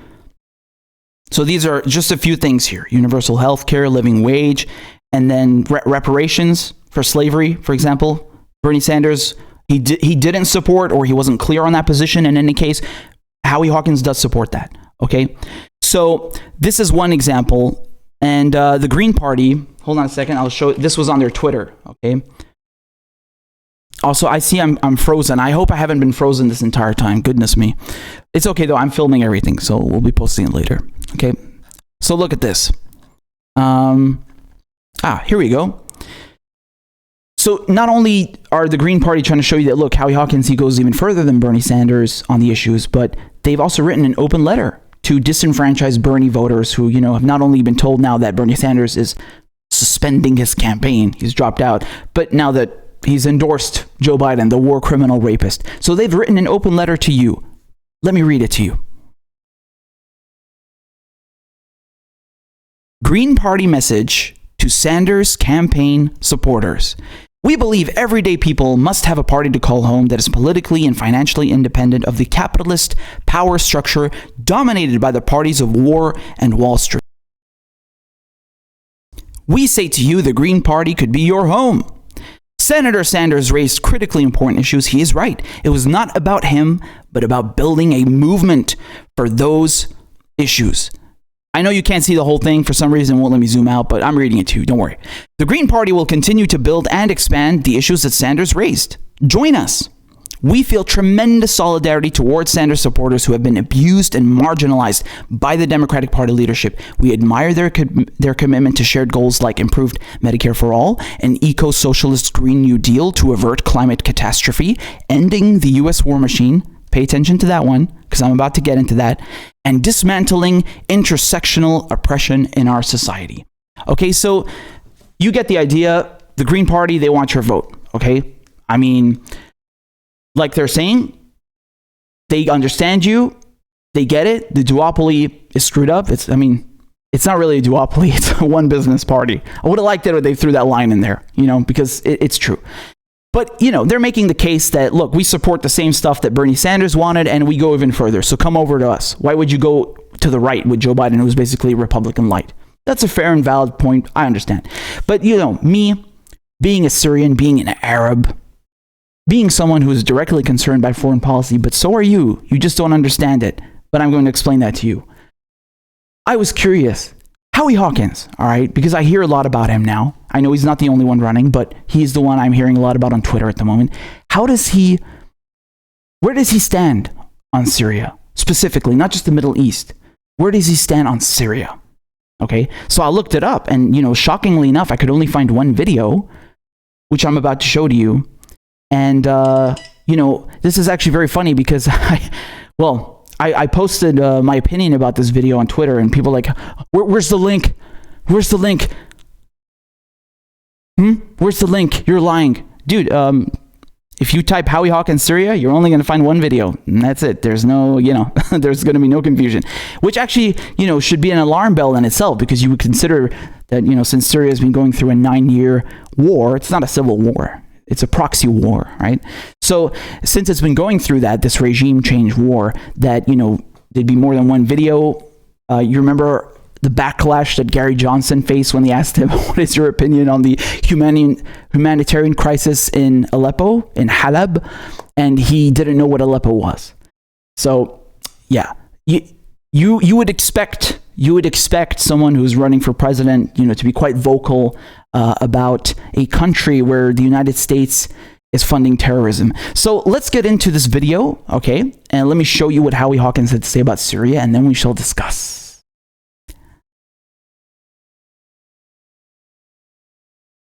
Election cycle, and if I just stay with the Russia thing for a second, just because one candidate who's kind of gotten caught up in that this time and that the media has really gone after is Tulsi Gabbard. It was actually interesting. One of the NBC, the first time they kind of went after her was for an NBC report where it used information from a company called New Knowledge, which actually was exposed by the New York Times a few months ago for creating fictitious Russian troll accounts to interfere in the Alabama election. There was another article that just came out the other day saying a lot that Russophiles are supporting her. And it seemed, obviously her meeting with Assad years ago has been a big point of contention as well. So just overall, I'd be interested, what are your thoughts on the Tulsi Gabbard campaign? I haven't looked closely at it. To call her a Russophile, that's guilt by association. She's for staying out of foreign wars. She's in the military. She's a reserve officer. And anybody that takes that position is going to be accused of being soft on somebody. So I don't, take any of that. Her meeting with Assad, I wouldn't have done that. In fact, that was another offer that Jill got, and she didn't do it. Really? On our advice, yeah. I didn't know that. Yeah. When did she get that invitation? 2015. And, to go with a delegation under control of the Assad regime is, that is for their purposes. You're not going to, particularly in the middle of a civil war, you're not going to be able to find out what's really going on or interview the other side. Right. So I think she was. Well, it's it's kind of like the Jane Fonda thing back in Vietnam, right? I mean, it's going to be used as propaganda. You're not really. Well, I would say much worse to go to Syria under the circumstances with Assad. I mean, this guy's a butcher. He tortured that Canadian engineer, Syrian Canadian, on behalf of the CIA. And, New York Times last week had a story, and Democracy Now! Had the reporters of documentation. There are over 100,000 political prisoners, tens of thousands dead in this country and tortured. It's brutal. So, yeah, that would not have been a good one to take.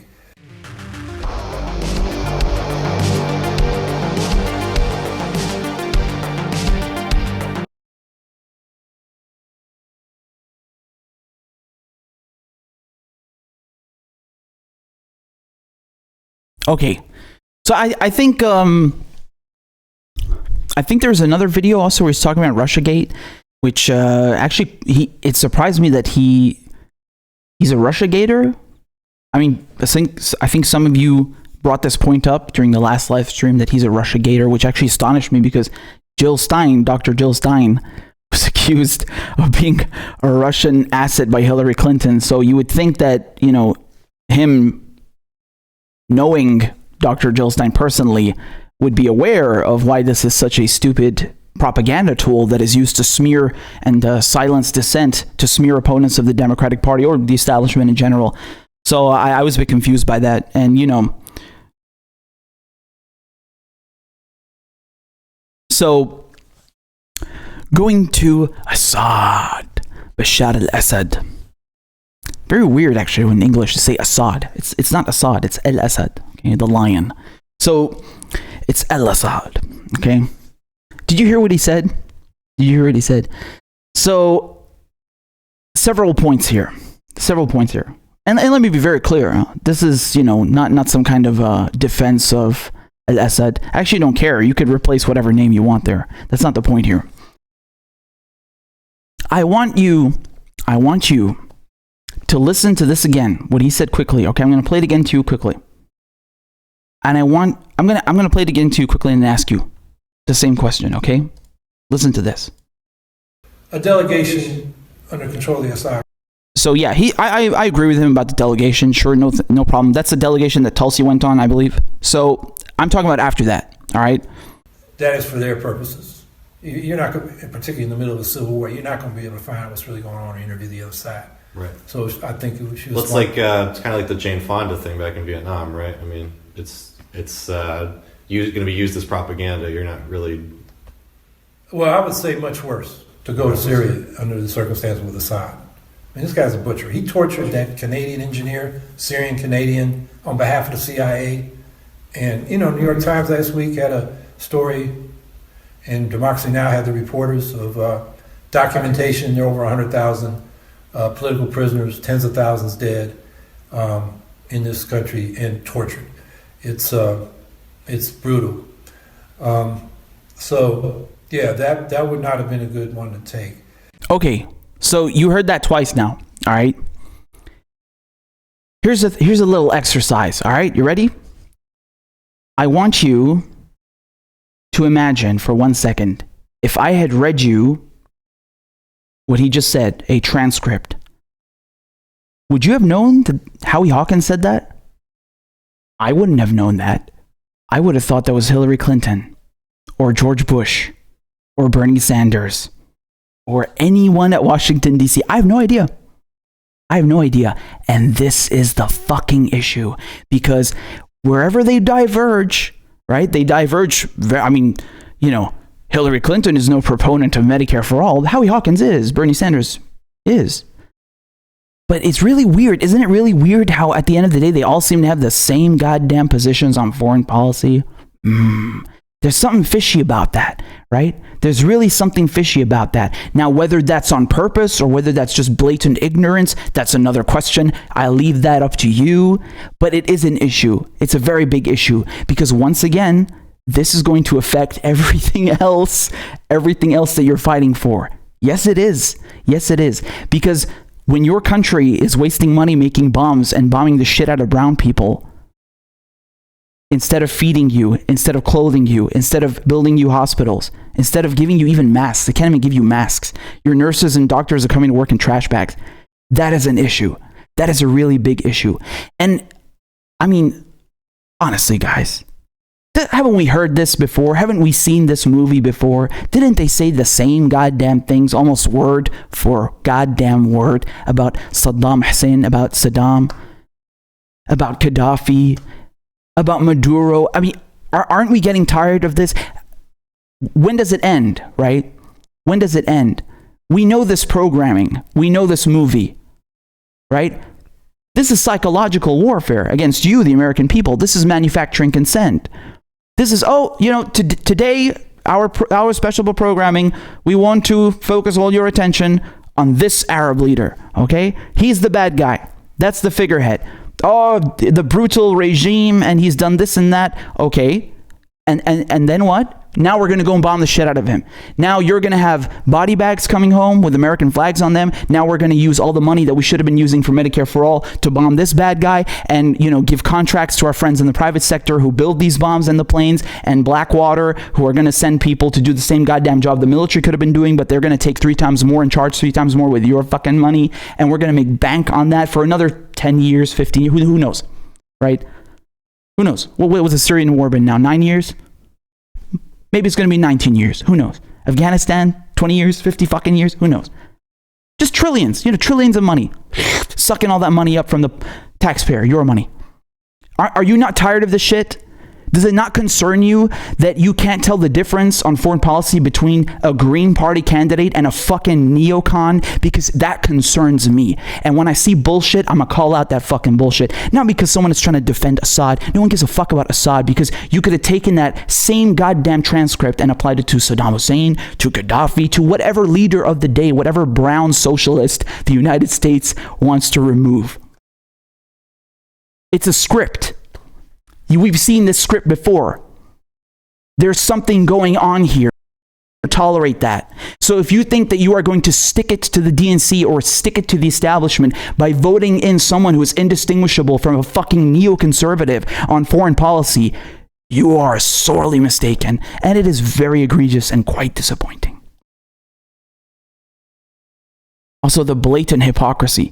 I mean, the guy is literally telling you that, Assad was allegedly torturing people on behalf of the CIA. Yeah, I believe it.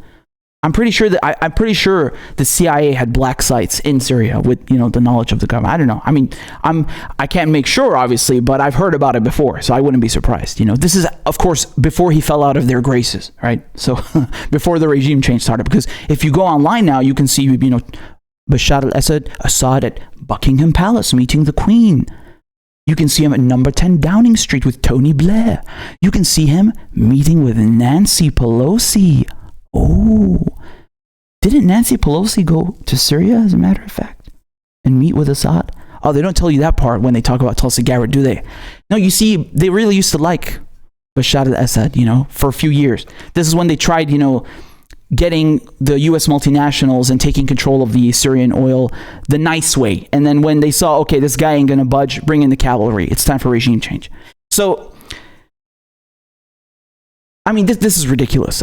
Everything that the United States accuses Arabs of doing, or, Latin American leaders of doing, or the Russians of doing, whatever regime they don't like, they do it, and they do it 10 times better, and they do it 10 times more, all right? The CIA, they wrote the handbook on torture. They wrote the handbook on regime change. They wrote the handbook on rigging. They wrote the handbook on screwing up and setting the goddamn world ablaze. Okay? So, I mean, which U.S. president hasn't tortured people or silenced political dissidents and tortured them? Huh?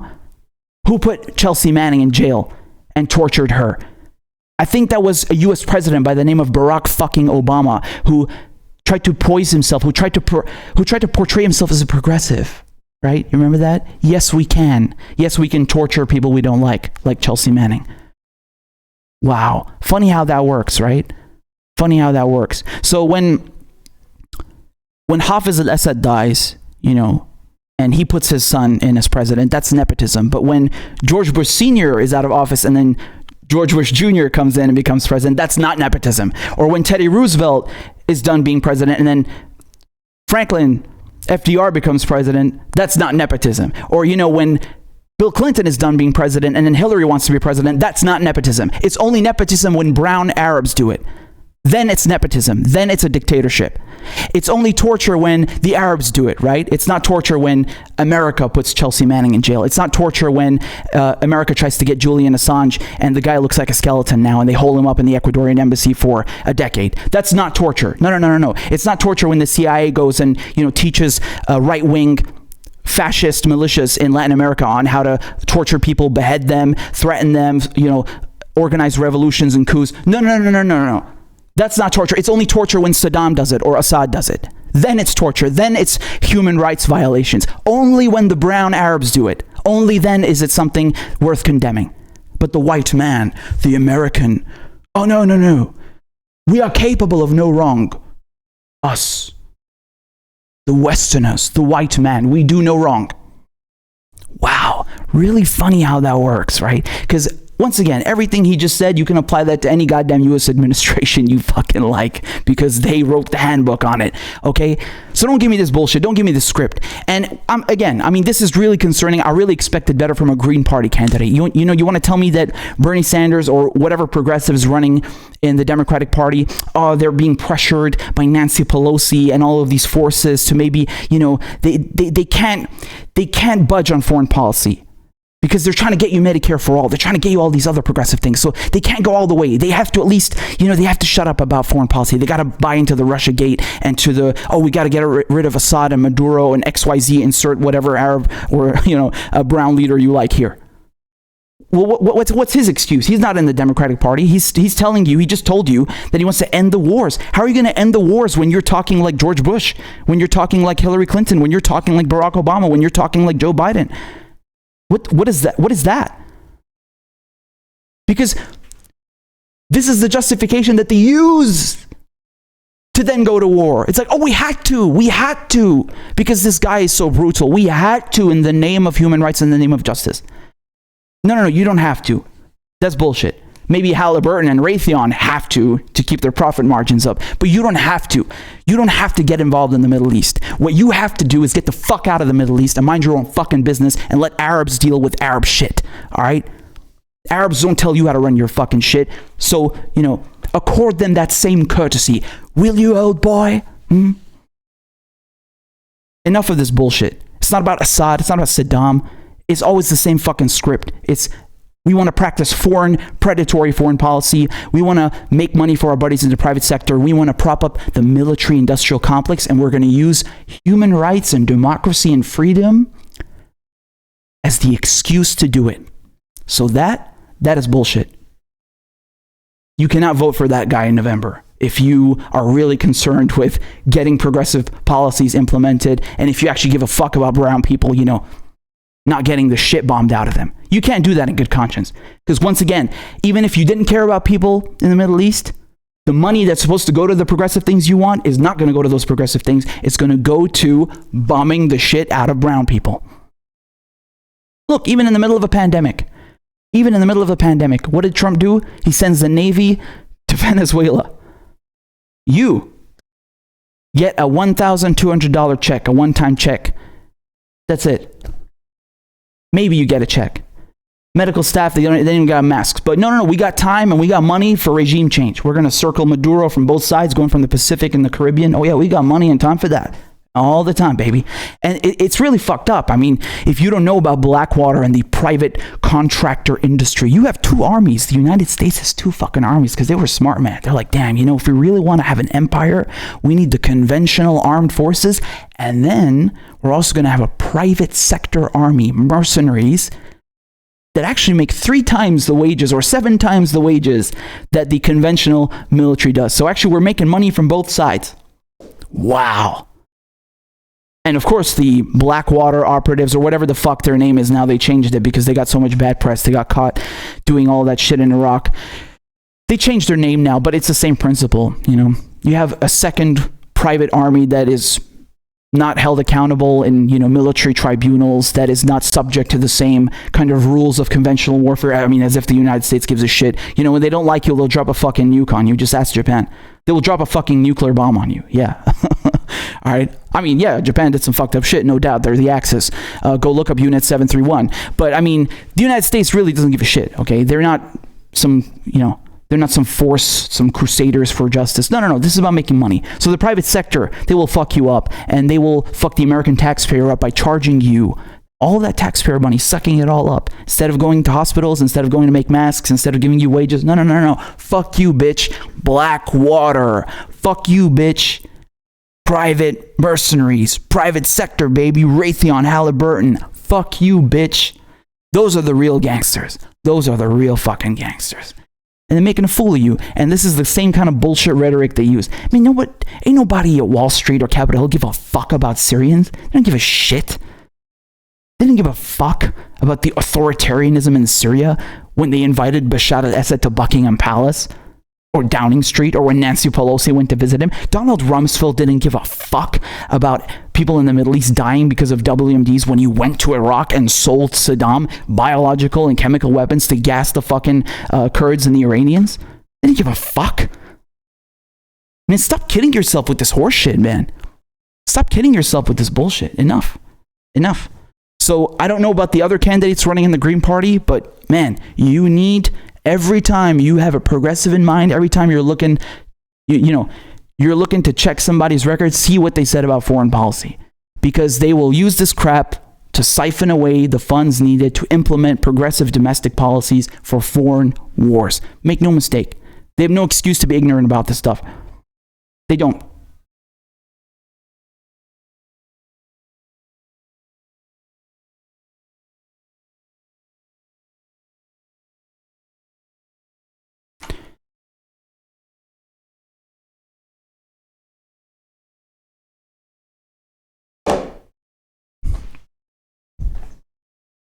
Now I just now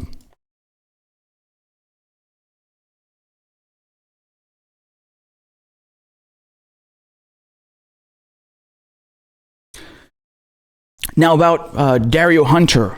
I don't know enough about him to make a conclusion. So when I do, I mean, I'm not that well versed on his foreign policy. That's my point of concern here. Yes. So maybe some other shows will tell you, oh yeah, we have to vote Green Party. That's a protest vote. No. I can't stop ranting, man. I really need to drive this point home. Please make no mistake here. Listen to me. If you think that voting Green Party is a protest vote, please make sure the person you're voting for doesn't repeat the same CIA talking points that you hear from the Democratic establishment or the neoconservative, George Bush, Rumsfeld figures. I don't care. I don't want to hear anything coming out of the fucking CIA from their mouths. Okay, you got people, assholes on Twitter going like, why are you saying that Howie Hawkins is like Hillary Clinton? Hillary Clinton wanted boots on the ground. Motherfucker, I don't give a fuck if it's boots on the ground in Syria or there's fucking drones overhead. It's the same shit, asshole. Go fuck yourself. It's the same foreign policy. Wise, you fucking smartass, you fucking wisecrack. Enough of this bullshit, man. Maybe you don't have any family in Syria, but I fucking do, and I don't want them having to worry about fucking ISIS coming and capturing the fucking capital because you dumped a bunch of American taxpayer money in their pockets.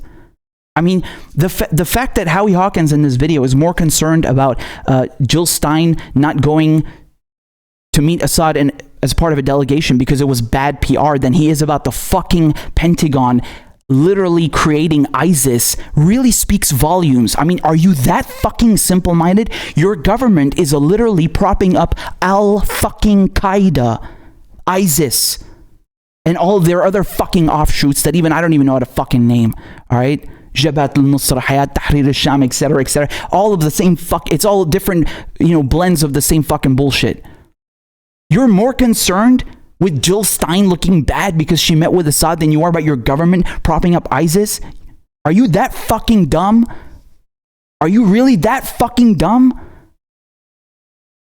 You're gonna sit there and tell me that that's your point of concern? Get the fuck out of here, man. Get the fuck out of here. What are you talking about, man? What are you talking about? Man, I don't give a fuck what your optics look like. I don't give a shit what's good for the Green Party. I don't want ISIS capturing the fucking capital in Damascus and then coming and, chopping off heads of Christians and other Muslims and anyone they don't like with your money. That's what I'm concerned about. And you should also be concerned about that if you really care about human rights, you fucking hypocrite, you fucking two-timing bastard. Enough of this bullshit. Stop insulting my intelligence with this nonsense. You don't care about Assad. You don't care about Syrians. You don't care about human rights. This is a CIA talking point.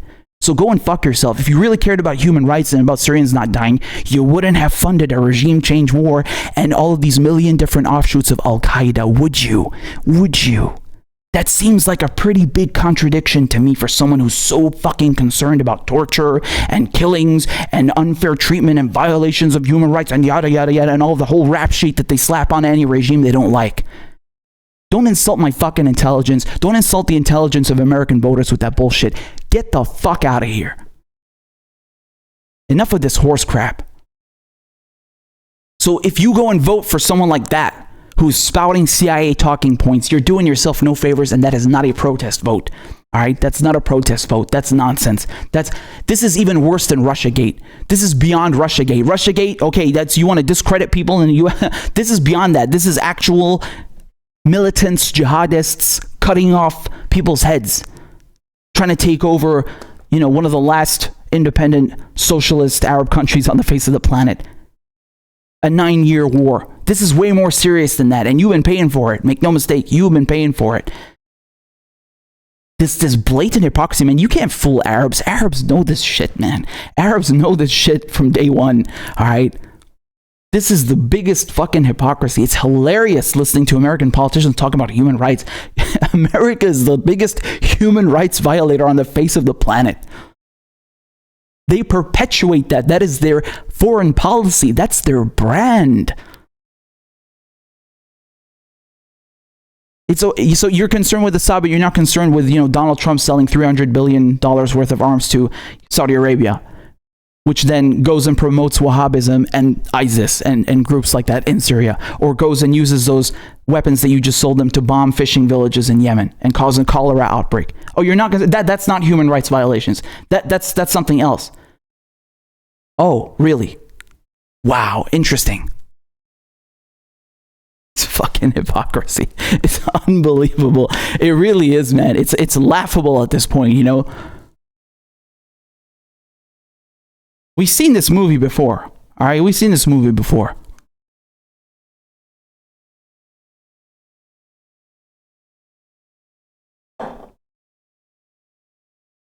So now the question for progressives is, what do we do? What do you do? Right? You, the American progressives. What do you do?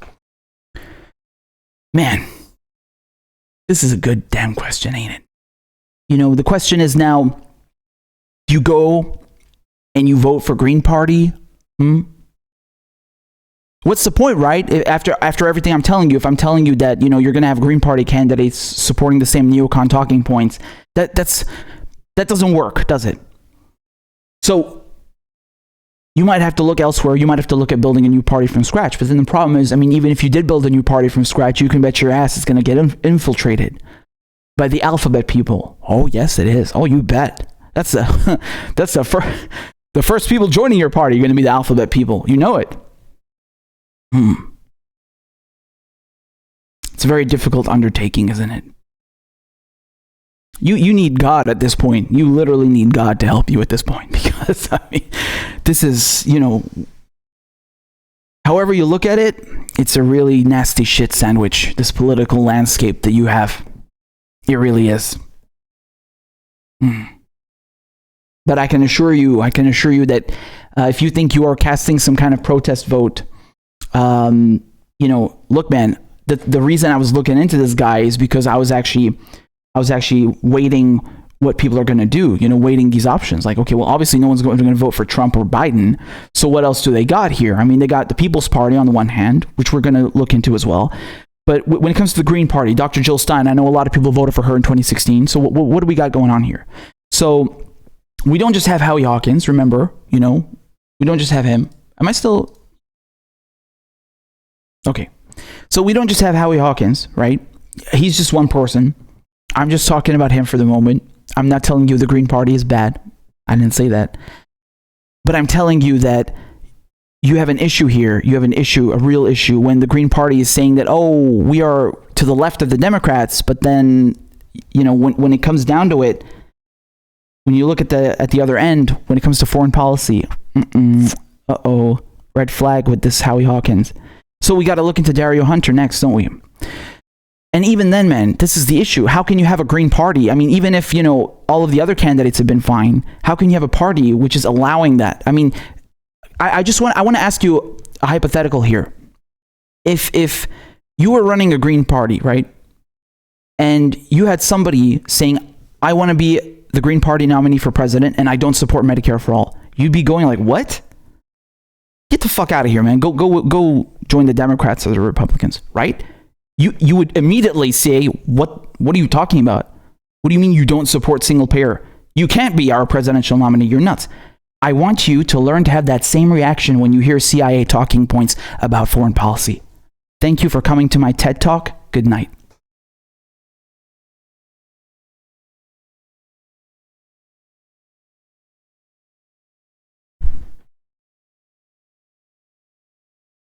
Whoa, we still got a lot of people in here. Thank you so much for tuning into my party, tuning into this lovely live discussion that we are having here. Whew. Man, I need water. I'm dehydrated, y'all. Let me read your comments. So, hello, everybody. Hello. Hey, we got $5 in the super chat from none other than Yellow Vest America. My man is here from Twitter. All right, y'all need to go follow him. Hold on, let me get your handle, bro, because I don't want to get your handle wrong. All right. Hold on a second.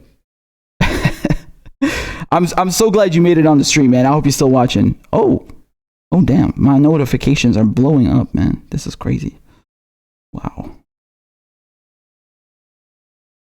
Okay, y'all gotta excuse me 1 second. you guys know I'm still trying to like not fangirl too hard over Nina Turner. I'm trying to hide that I'm really absolutely stoked. But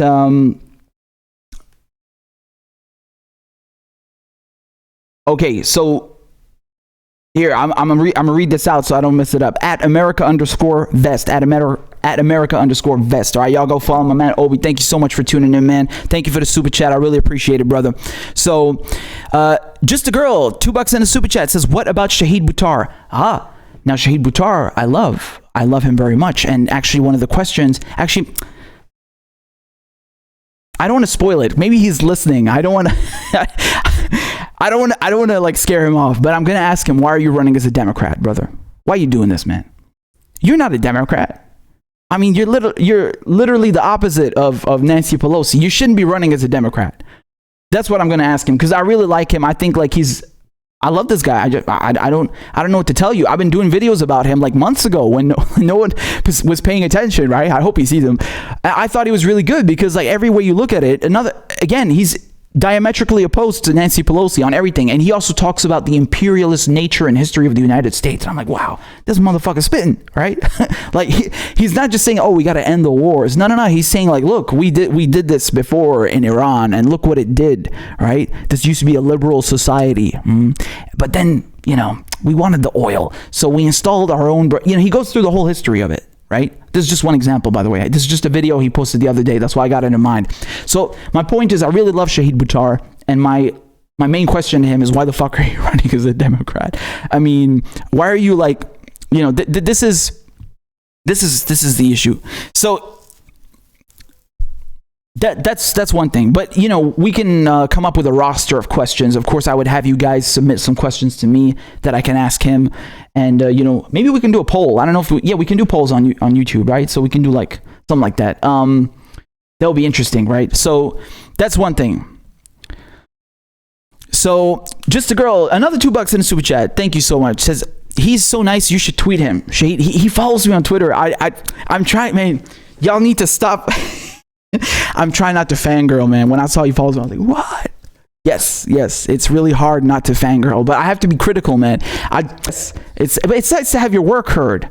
It's nice to be heard. It's nice to have you guys here, this platform. I mean, it's not, at the end of the day, I don't have a show to please, XYZ, or, it's about this community. It's about spitting facts about these issues. Like, dude, man, look, I'm pretty sure I mean, I know I angered some people talking about Howie Hawkins earlier on Twitter, and I just repeated to you with more elaboration exactly what I posted on Twitter, that I listened to this guy talking about my country, about Syria, and I didn't like what I heard. And yes, it hurts even more because he's the Green candidate. It's even more of a what the fuck? I thought you're so nuts.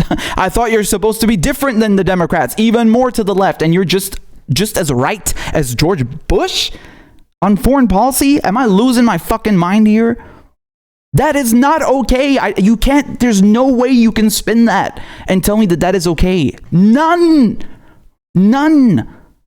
Because we know this script. We know it. Oh, he's a human rights violator. He's butchered his own people. Yeah, and so do you, motherfucker. You shoot black people every fucking day in the United States. You lock Latinos and blacks up in jail for fucking decades. Your nation was built on slavery. You built your fucking nation on slavery. And you got the fucking gall to go around lecturing other countries about human rights? You still don't even treat black people with fucking respect. You still treat them like second-class citizens and everyone in between. How dare you open your fucking mouths about anything to do with that? You cock-sucking hypocrites. And on top of that, now, today, because you're going to have people saying, oh, that's 250 years ago. No, asshole. No. There's people today still being treated like that. And today, the CIA is funding ISIS and funding Al-Qaeda and funding Hayat Tahrir al-Sham and funding Jabhat al-Nusra and all of these cocksuckers and the 50 million fucking offshoots that even me as a Syrian, I can't even fucking name. You're doing that today, right this fucking second. You're funneling taxpayer money from Americans to them. And you're going to come around and lecture people about human fucking rights. Everything they accused of Saddam, of doing, of Assad, of doing, of Gaddafi. I mean, I hate saying these names the English way. Everything they accused Saddam Hussein of doing, everything they accused Bashar al-Assad of doing, everything they accused Gaddafi of doing, everything they accused Maduro of doing, the United States has done 100-fold, and will keep doing it. So fuck you, fuck this rap sheet, fuck your CIA talking points. I'm not tolerating that. Not from George Bush, not from Bernie Sanders, not from Hillary Clinton, not from Pelosi, and not from Howie Hawkins. All right? Go and fuck yourself. I'm not tolerating that. And Americans should not tolerate that because, once again, they're using the money that should be going towards your infrastructure, your schools, your hospitals, your doctors and nurses, your future, your health. They're using that money, which already exists, to go and bomb people halfway across the fucking world. And they were doing that before we were born, and they're going to do that after we're all dead. And you need to do something about it. It's your fucking money. You okay with that?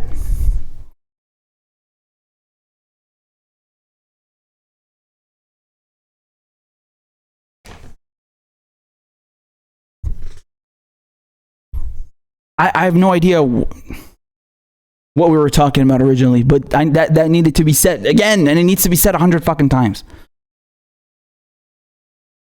We got $10 in the super chat from Elijah. My man Elijah says, I just want universal health care, free college tuition, a drawdown on wars, radical change to fight climate change, and Cardi B as a girlfriend. Is that too much to ask for? Yo, Cardi B is one of the people that endorsed Bernie Sanders, and she has a huge following. A lot of people endorse Bernie, but unfortunately he endorsed Joe Biden today. That stings. Yes, it stings. I feel you though. We ain't asking much over here. What's up with that? Hey, $5 in the chat from Victor Torres. Thank you so much. Says rant away. Thank you.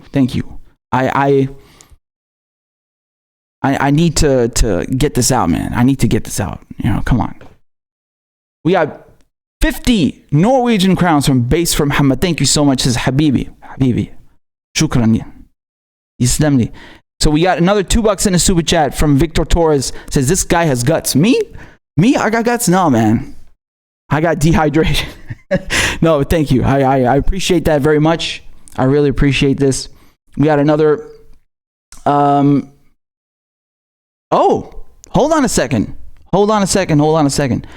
Tisha is saying Dario replied to you. Dario Hunter, the candidate for Green Party, he replied to me. You gotta be kidding me, man. Hold on a second. Let me see what's going on over here. Are you serious? There's so many comments I'm trying to go through over here. Okay, so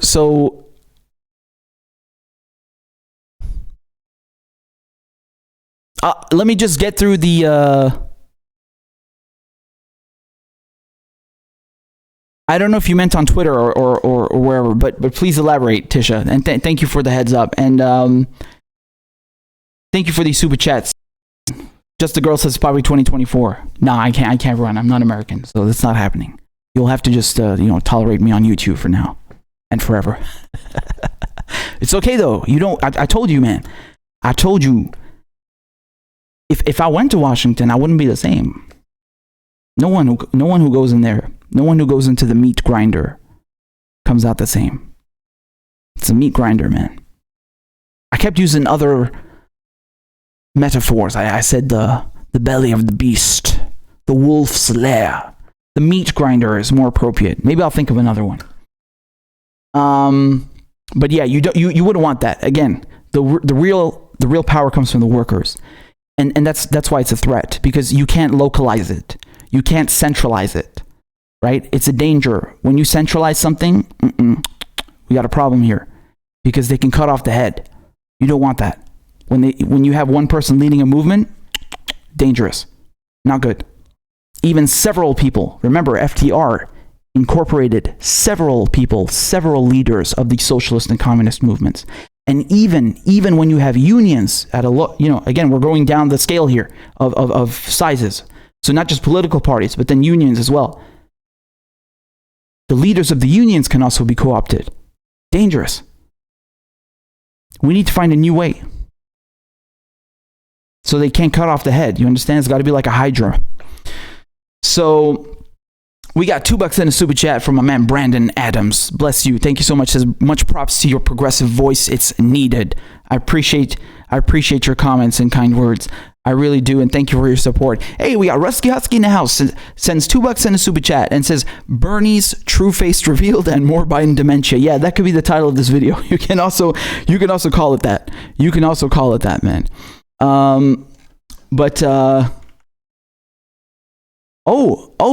So Ivy Singh Dario just replied to you on Twitter and said he didn't support the foreign policy. How he does? Goodness gracious me. Am I making ripples? Oh, this is very interesting. Goodness gracious. I'm who does her boy? This is quite the day, eh? Can y'all give me a second? I need to check this out. Obviously, I got a presidential candidate on the line. No, I answer to you, the people. But no, seriously, let me check this out because that's pretty crazy. Let me see that. Yeah, was not expecting this day to turn out the way it did, but we here. Okay, I can't even think. When people watching you do something you've done 100 times, you just can't think. And I'm holding my phone. I don't even know what I'm doing. I'm just scrolling down. Where are you going, dude? Go on your profile, you idiot. Okay, let me see what's going on here, because that was the last tweet that I posted, right? So, or one of the last ones, and yes, he did. Oh my goodness, Dario Hunter, candidate for the Green Party. He is a rabbi. So let me pull up let me pull up my tweet and his response, and let's look at this live, okay? So let me show you. Because I told you when I started this, I don't know enough about him to speak on him or, say anything. So I didn't. And that's why I cut the segment. We were done talking about Howie and the Green Party and Syria. But, let's, since we're having live developments, we're going to cover the live developments just like we cover Bernie Sanders' endorsement. All right. So let's do this. Let me open up my Twitter and then we can see his response. And to all the people who send in super chats, bless you. I hope I get to all of you. I will try my best to get to all of you as soon as possible. So let me just pull up this Twitter over here. All right. So this is what I wrote. Okay, you can see my tweet fully corroborates what I had spoken about earlier. Okay, so just listen to Howie Hawkins speaking about Russiagate and my country of Syria. If you hadn't told me he was talking, I couldn't tell you if it was HRC or George Bush or any other neocon from DC. Exactly. If you really care about brown people overseas, this guy can't be trusted. Sorry. I know, yeah, it is what it is, but I'm not, I'm sorry. I know it hurts because, you're looking like, we can't go with, obviously we can't go with Trump or Biden. And now Bernie's endorsing Biden. What else we got? We got one green candidate. Oh, and you tell me you being harsh on him too? Oh, well, it turns out he's not the only green candidate, is he? But yes, I had to be harsh on him because what I said is true. I'm not going to go through it again, man. I said what I said. I know I'm right. I'm sorry. There's certain things where you can't flex on, like this foreign policy bullshit. No. And I told you, it hurts everything else. This is just like getting corporate money out of politics. That's another toxic substance poisoning the well, right? Because as long as you have corporate influence in politics, you're not getting Medicare for all. You're not getting your wages up. And as long as you have this military industrial complex, this predatory imperialism, this foreign policy, you're also not getting it. All right, they work in tandem. So that's not something you can flex on. I mean, this is ridiculous. It's like saying oh yeah, a little corporate money is okay. No, motherfucker, none. You have to be unrelenting on this issue. You can't have any concessions or headroom. This is absurd. And like I said, I want you to have the same visceral reaction to this kind of rhetoric when someone tells you, oh, XYZ, I don't care where they are on the planet. I don't care if they're Syrian. I don't care what country we're talking about. XYZ is, human rights violator, so we got to go bomb him. I want you to have the same fucking visceral reaction when you hear about corporate money in politics or not having Medicare for all. You have to. All right. So anyway, that was my tweet. And as someone pointed out, I'm still looking for it. All right. Give me a second, man. Oh, here we go. So I hope I'm saying his name right. Dario Hunter. Okay. He answered me on Twitter. So this is the other candidate for the Green Party, right? So I think Howie Hawkins is the more prominent one. But so like I said, I don't know that much about Dario, but he's a rabbi, educator, activist, legal professional. All right. So he's from Youngstown, Ohio. Is that it? So look, man, he answered me. He answered my tweet, and he says, that's why you should be on board with Hunter 2020. We're challenging the talking points on Russiagate and Syria, seeking an end to the military-industrial complex with a Department of Peace instead, and calling out U.S. imperialism. Holy shit. Hashtag free Palestine, hashtag free Assange. Yo, I love him already. I'm sorry. That's what I'm talking about. Put your hands together, man. Put your hands together. Look, I'm making no endorsements just yet, but I'm just telling you this is what I want to see. This is what I want to see. And by the way, I would still add another critique. I would add another critique. And I've told you this before. I told you this last live stream, so before yesterday, I don't know. What I want to see, what I'm interested in, when I see a presidential candidate talking, hold on, let me see. Yeah. What I'm interested in seeing when I hear a presidential candidate talk, I want to see them say, I'm going to make sure that Palestinians have a state. One sentence. Because so far, I ain't even heard one of them even pay lip service. Not even lip service, right? You ever notice with Bernie Sanders, he always has that double-edged sword? It's good. I don't think everybody catches that, right? What does he say? Let me prove to you what I'm saying. All right? So there's no mistakes here. Okay?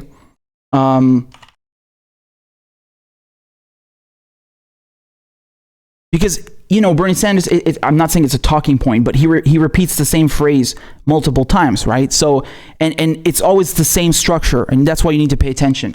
I always tell you, pay attention to the language of politicians, right? They're like lawyers, huh? They like to flex. They like that headroom. So,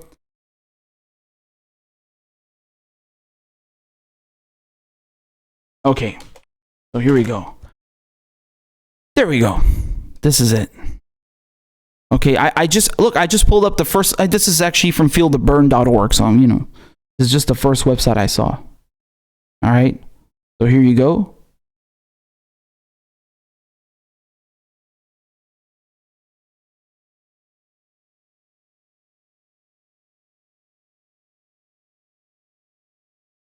What does he say here, man?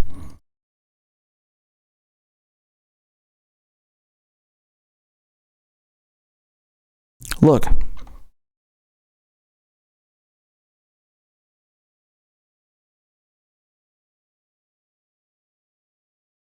Look what he says here, man. And this is the same thing that you will always see. Okay, so the bottom line is that Israel must have the right to exist in peace and security, just as the Palestinians must have the right to a homeland in which they and they alone control their political system and their economy. Yeah. Why didn't you say the same thing that you did for Israel? Why don't Palestinians always also have the right to exist in peace and security? What's up with that? Right? And why is it contingent?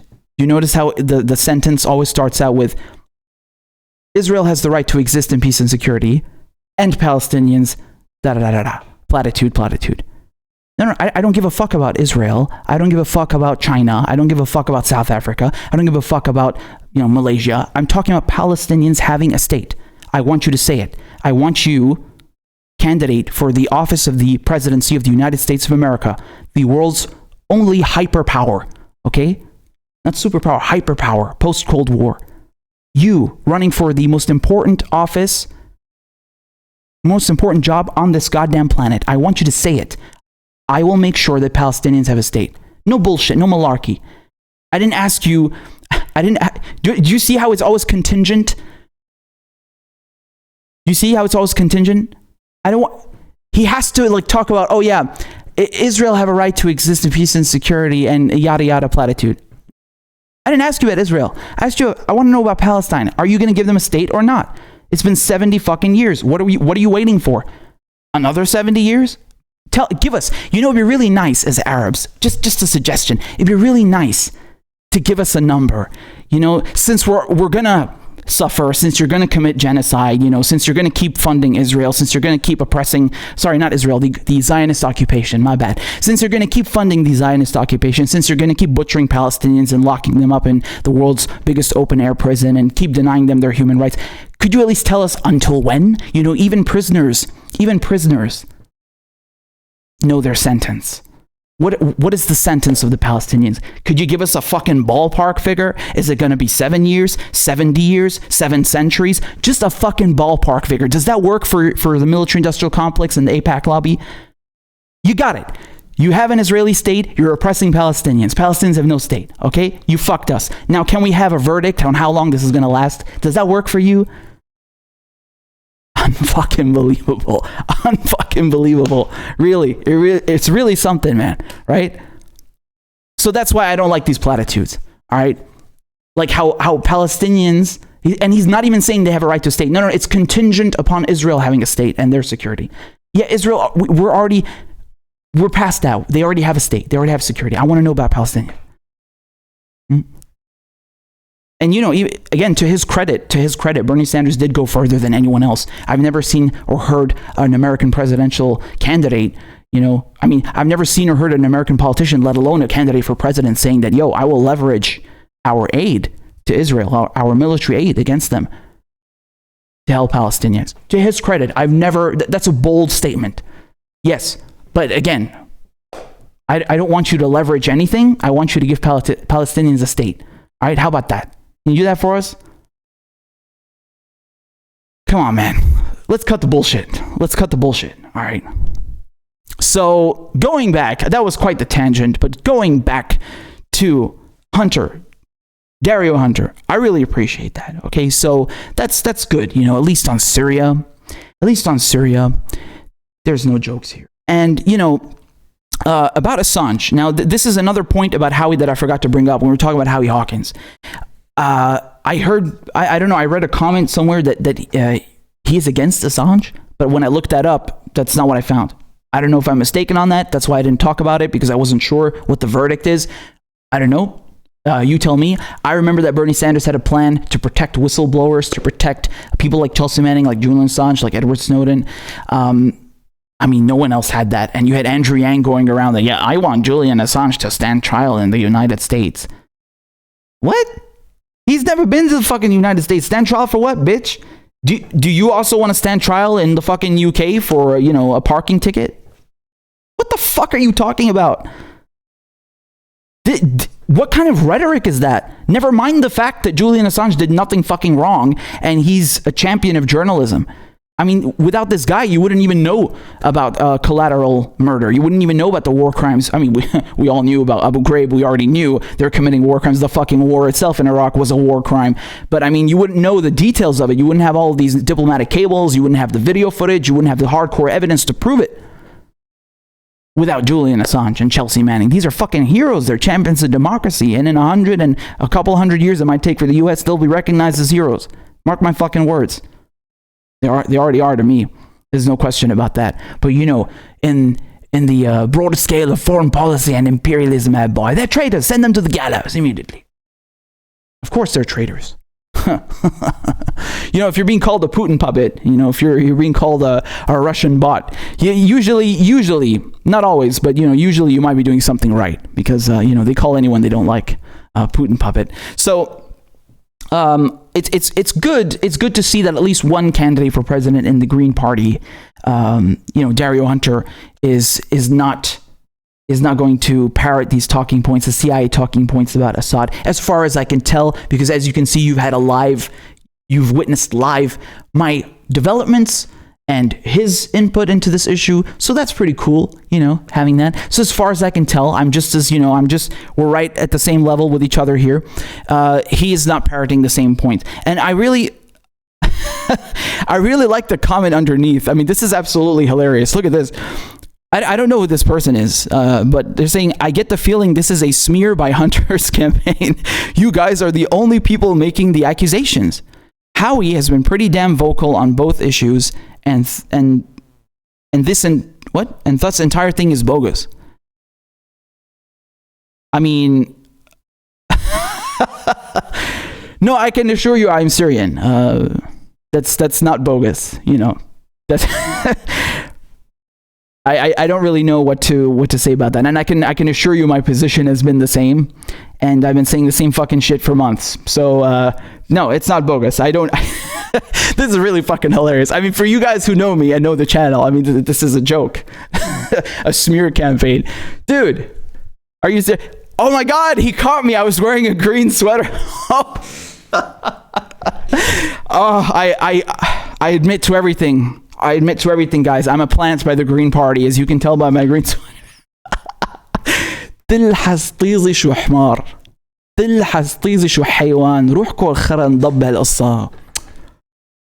Smear campaign, man. What the fuck are you talking about? This is hilarious, man. It's not. I like how it's like we're witnessing live a progression with the smears. It's like, oh, you're not even a Putin puppet anymore. You're a plant. You're a plant by the Hunter campaign against Howie Hawkins. What? Dude.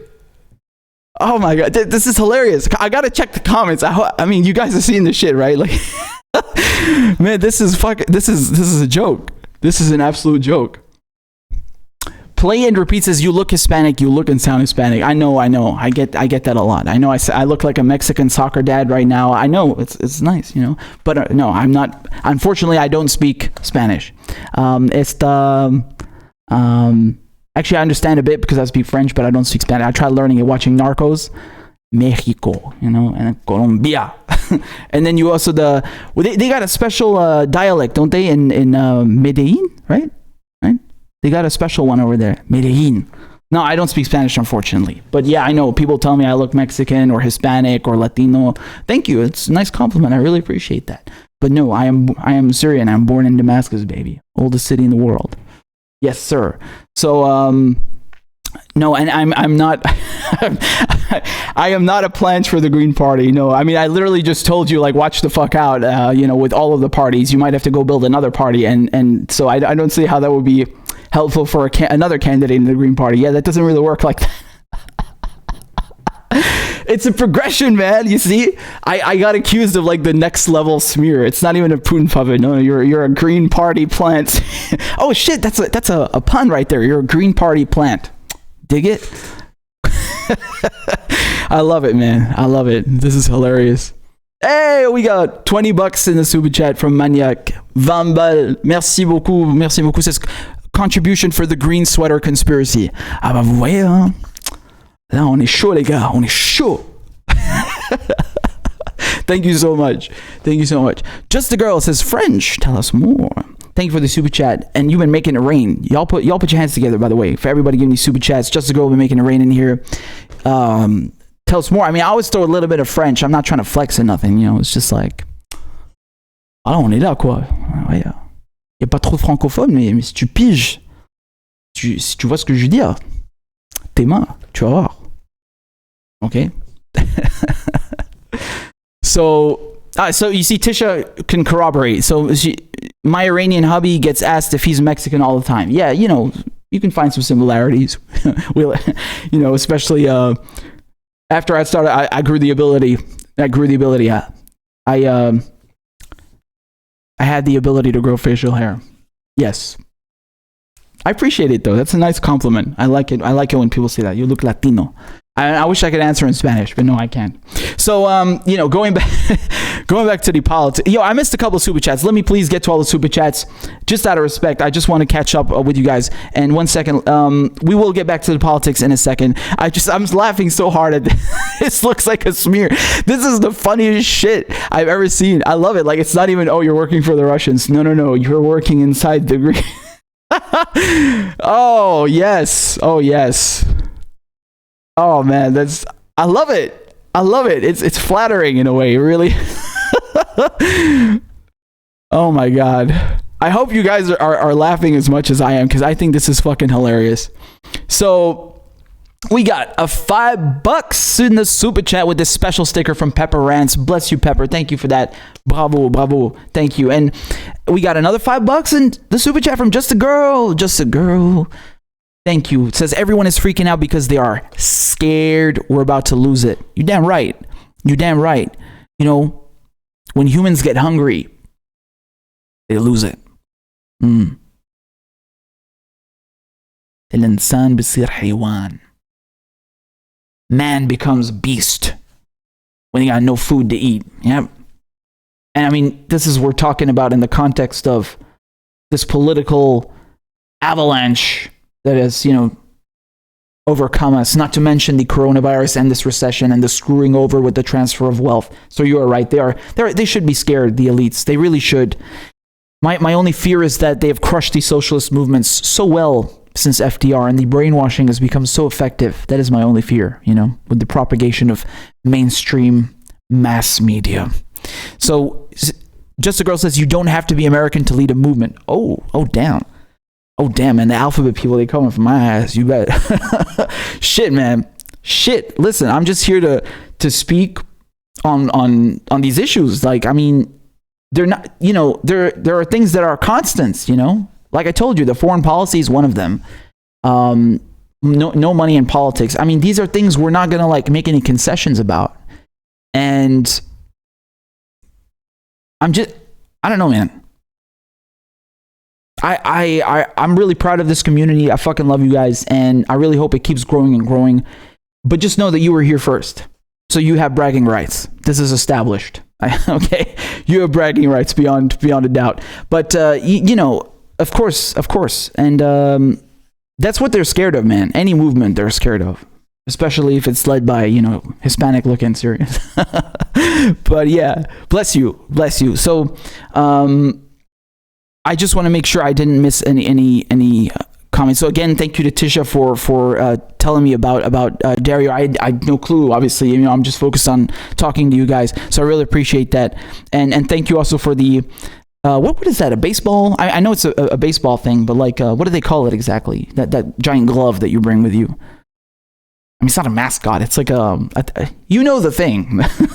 I have a blow up one, by the way, for England football, but they're terrible. So anyway, look, I also got $5 in a super chat from again. I'm sorry if I'm butchering your name. It says Diomedes Sandoval. Thank you so much. He also warned me. He says Dario replied to your tweet a bit ago on Russiagate and Syria. He is willing to debunk those points. Yes, and I mean, look. I don't think that this is something where, I mean, look, man, let's be clear here. Of course, you're going to hear other progressives talking about this, whoever they are, other progressive pundits. They're vocal about all of these issues and foreign policy. Me, though, me being a Syrian, I'm going to be especially vocal about it, right? When I'm looking at what happened in Iraq, man, I don't even want to tell you, man. It's each war is a tragedy in its own. It really is, and for so many reasons. I mean, I could literally sit here all night and go into each country and their history and everything that's been pillaged and plundered, and it's a goddamn heartbreak.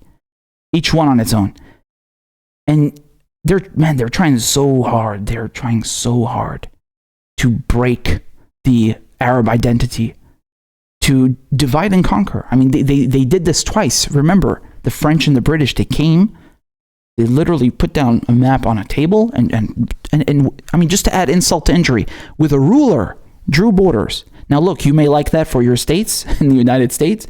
That's your thing. But when French and British colonialists come and do that, oh boy, well, it's not too favorable, is it?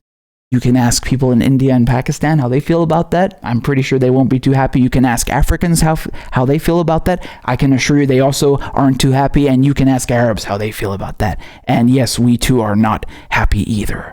And so you had that. And now on top of it, with the Cold War, Iraq, Libya, Syria, these are nations that, just standing on their own. They have their own abundance and natural resources. They're socialist countries. They don't want to partake in the global banking finance system to the same degree that other countries do. They don't want to allow American multinationals into their countries. And so the entire goal of the American imperialist machine, of the military-industrial complex of Washington, D.C. is to break them. Really break these countries. Because,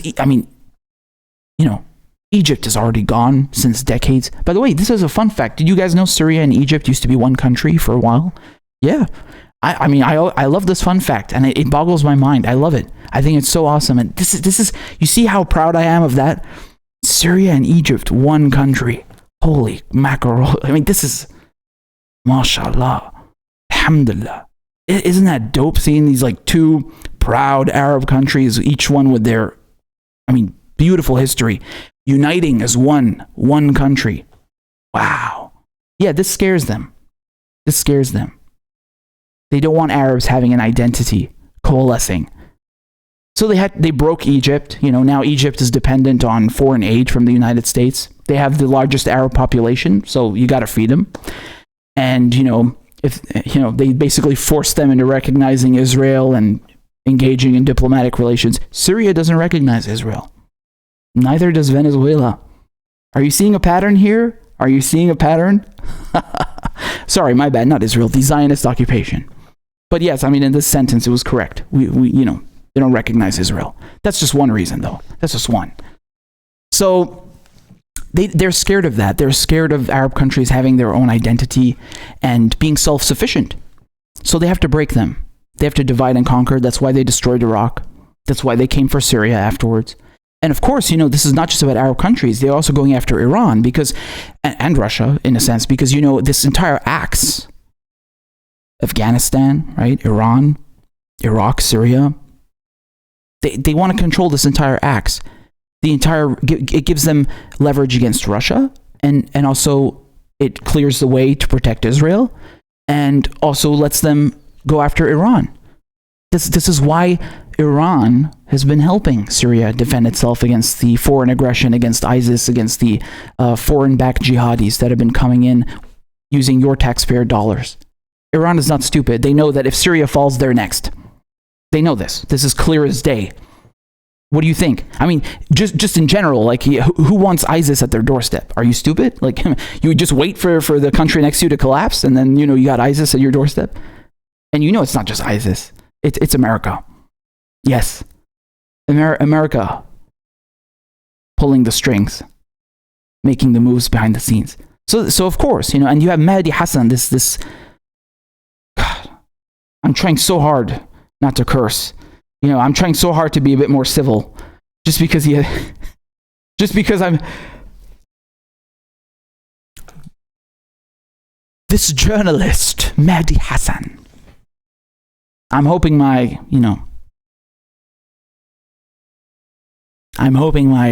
Arab colleague sees the light. You have him. I have the segment coming. We did it live. I'm still cutting it. So, you have him asking Iranians on the air, yeah, but you're having this coronavirus crisis. Why did you use your money? Why did you use your money to prop up the Assad regime? How dare you fight off America's aggressive foreign policy that's coming for you next door, instead of using that money for coronavirus, which nobody knew was even coming. Dude, there was no coronavirus in 2011. There was no coronavirus in 2013. There was no coronavirus in 2017. Yes, I know the scientists, Claudia now is going to say, well, technically, yes, I know. You had different strains of it. I know. I'm talking about COVID-19. It's literally in the name, man. COVID-19. It's a strain that was, I'm assuming discovered and cataloged in 2019. So this assumption that, why did you, help your neighbor in fighting off foreign-backed jihadis during a war that's been going on for a decade instead of preparing for a virus that no one even knew existed yet? I mean, what kind of a stupid question is that? This is so moronic. This is like, do you know what that sounds like? That's like asking, why didn't the United States, spend money?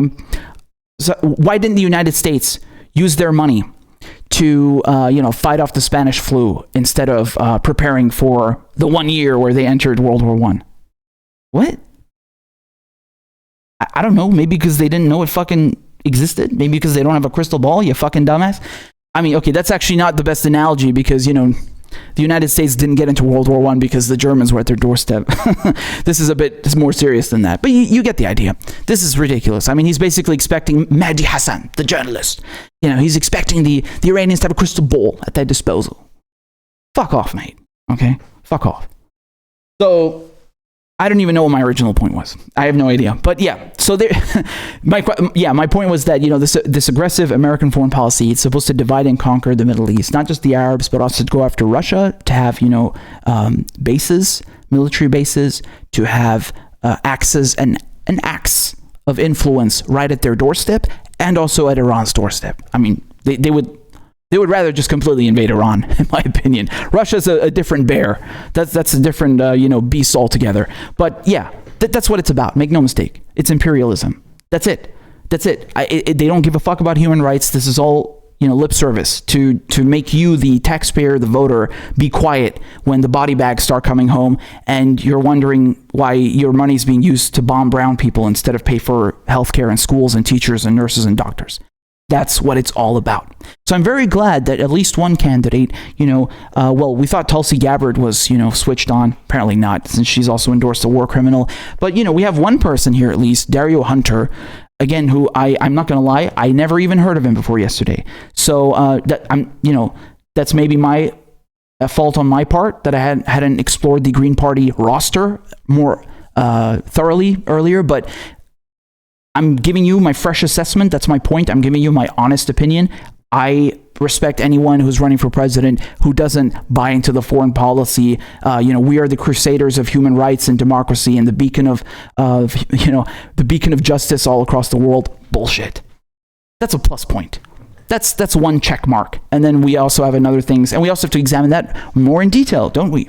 Don't we, old boy? Because Syria, Iraq, these are not the only issues of the Middle East. We also have Palestine. Like I told you, it would be nice to stop shitting on Palestinians, don't you think?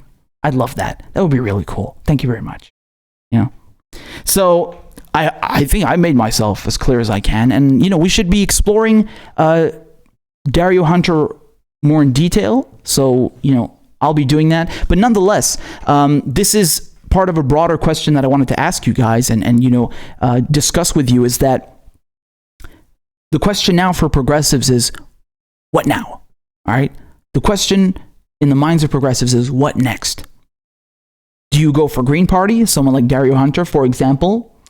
Or do you build a brand new party? Or do you go to People's Party, right? Which also some of you have brought up. And again, I think his name was Breno, right? So you had someone from the People's Party on Jimmy Dore's show also talking about that. Because this is a very important question. It's not the only question. It doesn't change what I've been telling you all along. Remember, at the end of the day, even if you created the best party in the history of political parties, okay, we're doing like Donald Trump, this is probably the best party in the history of political parties probably ever, okay? Even if you did that, it does not negate my main point, okay, which is that you need to have workers ready to strike at a moment's notice because they hold the true power. I don't care if all of the workers in the United States got together and called themselves, the guitar pick party or the computer monitor party or the bubblegum party. I don't care. This is irrelevant. At the end of the day, they are the ones creating the wealth. They are the ones who have the true leverage here. And if they don't strike, if they don't show the capitalists who own the means of production, if you want to keep the system, if this is your goal, if you don't show them who's in control, they're going to keep stepping on you. Remember this quote from George Orwell? I'm going to butcher it because shame on me. But, what was it? If you want to look into the... God, Christ, I don't want to butcher it. Don't make me do that. It's a boot pressing down on the rest of humanity forever, right? God, I butchered it. I should have shut up. Hold on. So, if you want a vision of the future, imagine a boot stamping on a human face forever. Yes, that's exactly the reality that has already been taking place and will continue taking place. And that boot is the boot of the capitalists, which you paid for, by the way. Nice suede leather. Yes? So just to add the irony there, which is actually true. You made that boot because you are the workers, you are the creators of the wealth, and this boot will keep pressing down on your faces forever unless you take back control.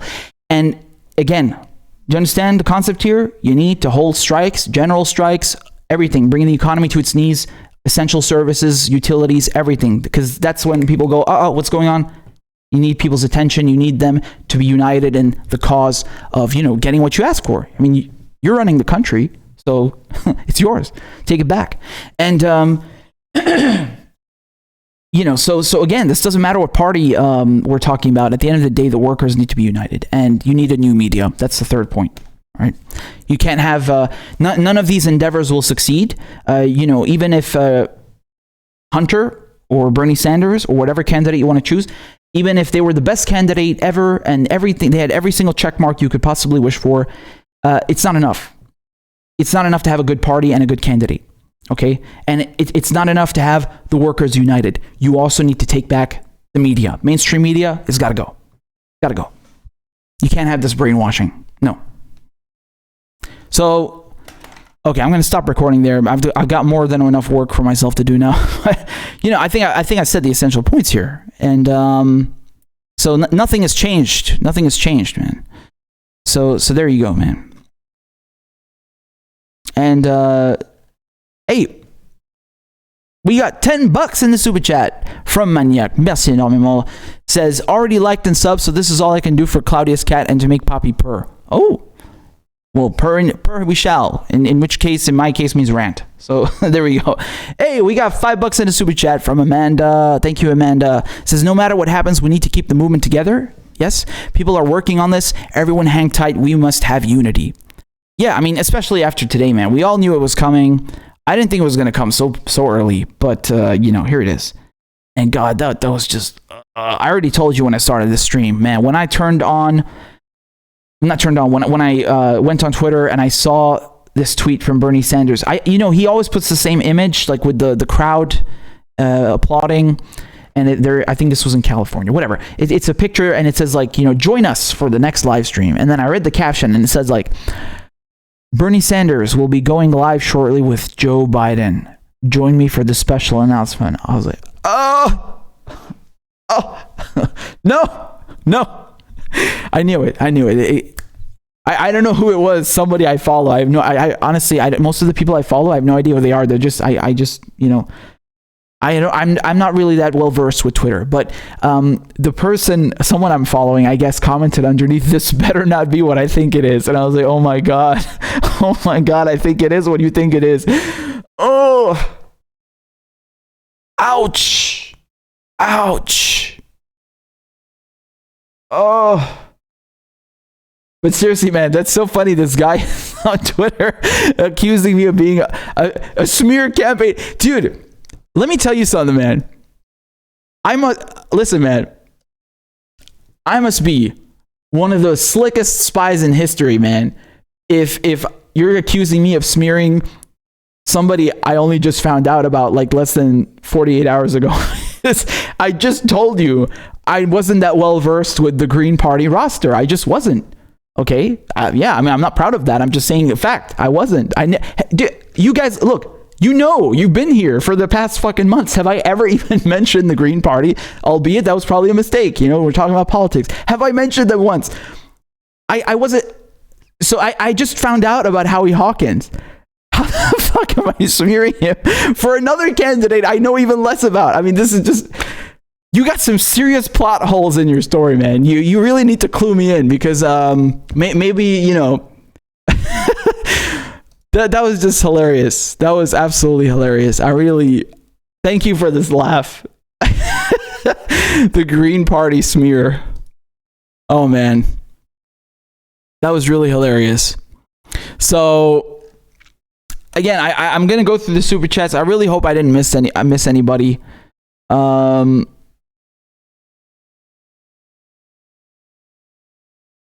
think I didn't miss anybody. If I did, you let me know. All right. Okay, so Sandoval also dropped $5 in a super chat. He told me about Dario answering me, and then also asked me about my thoughts about Dario before we got into my thoughts. So you already heard my thoughts now. Hope that was okay.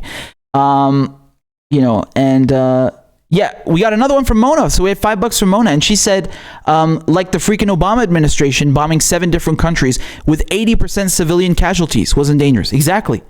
I mean, this is.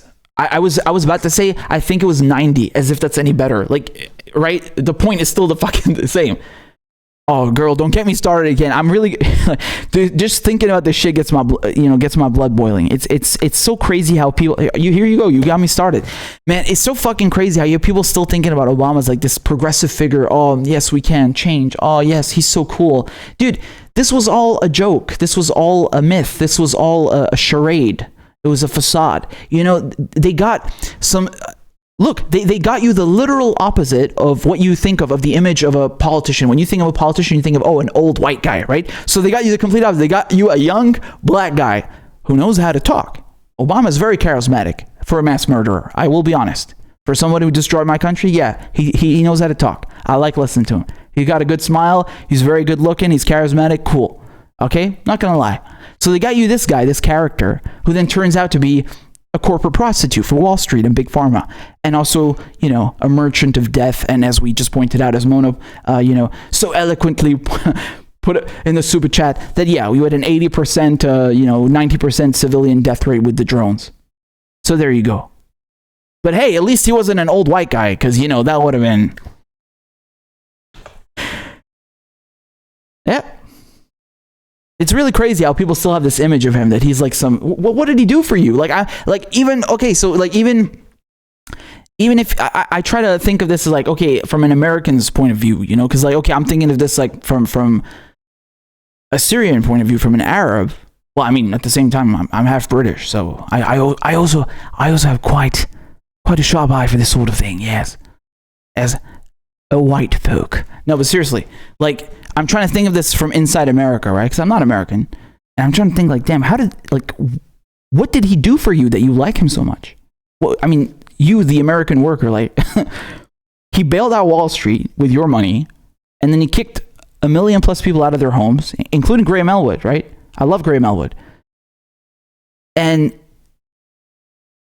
he doesn't give you universal single payer, and he doesn't raise, he did. To his credit, I think he did raise the minimum wage, a few crumbs for the peasants. But he didn't, it's, look at it. What is it, $7.25? That's your federal wage? You serious? Dude, it should be $25. We talked about this. So he does that, no real wages. And then, as we all know, he builds the cages at the border that Donald Trump is now using. And then he deports 3 million Hispanics and Latinos, And he doesn't do anything about school shootings, and he doesn't do anything about the prison industrial complex, blacks being shot and locked up. What about people like Eric Garner? What about that, right? Trayvon Martin. What about all these people? There's so many names we can never be done because it's every day. It's people getting shot and locked up every single day, and now it's because we have mobile phones that we can actually capture this on video, but it was already happening. It was already happening. And even then, back then, we got photographs of blacks being lynched in the street. America doesn't give a fuck, right? They treat blacks and people of color like third-rate citizens, like less than animals. This is history. This is history, and it's the present. And it will be the future unless some shit is done.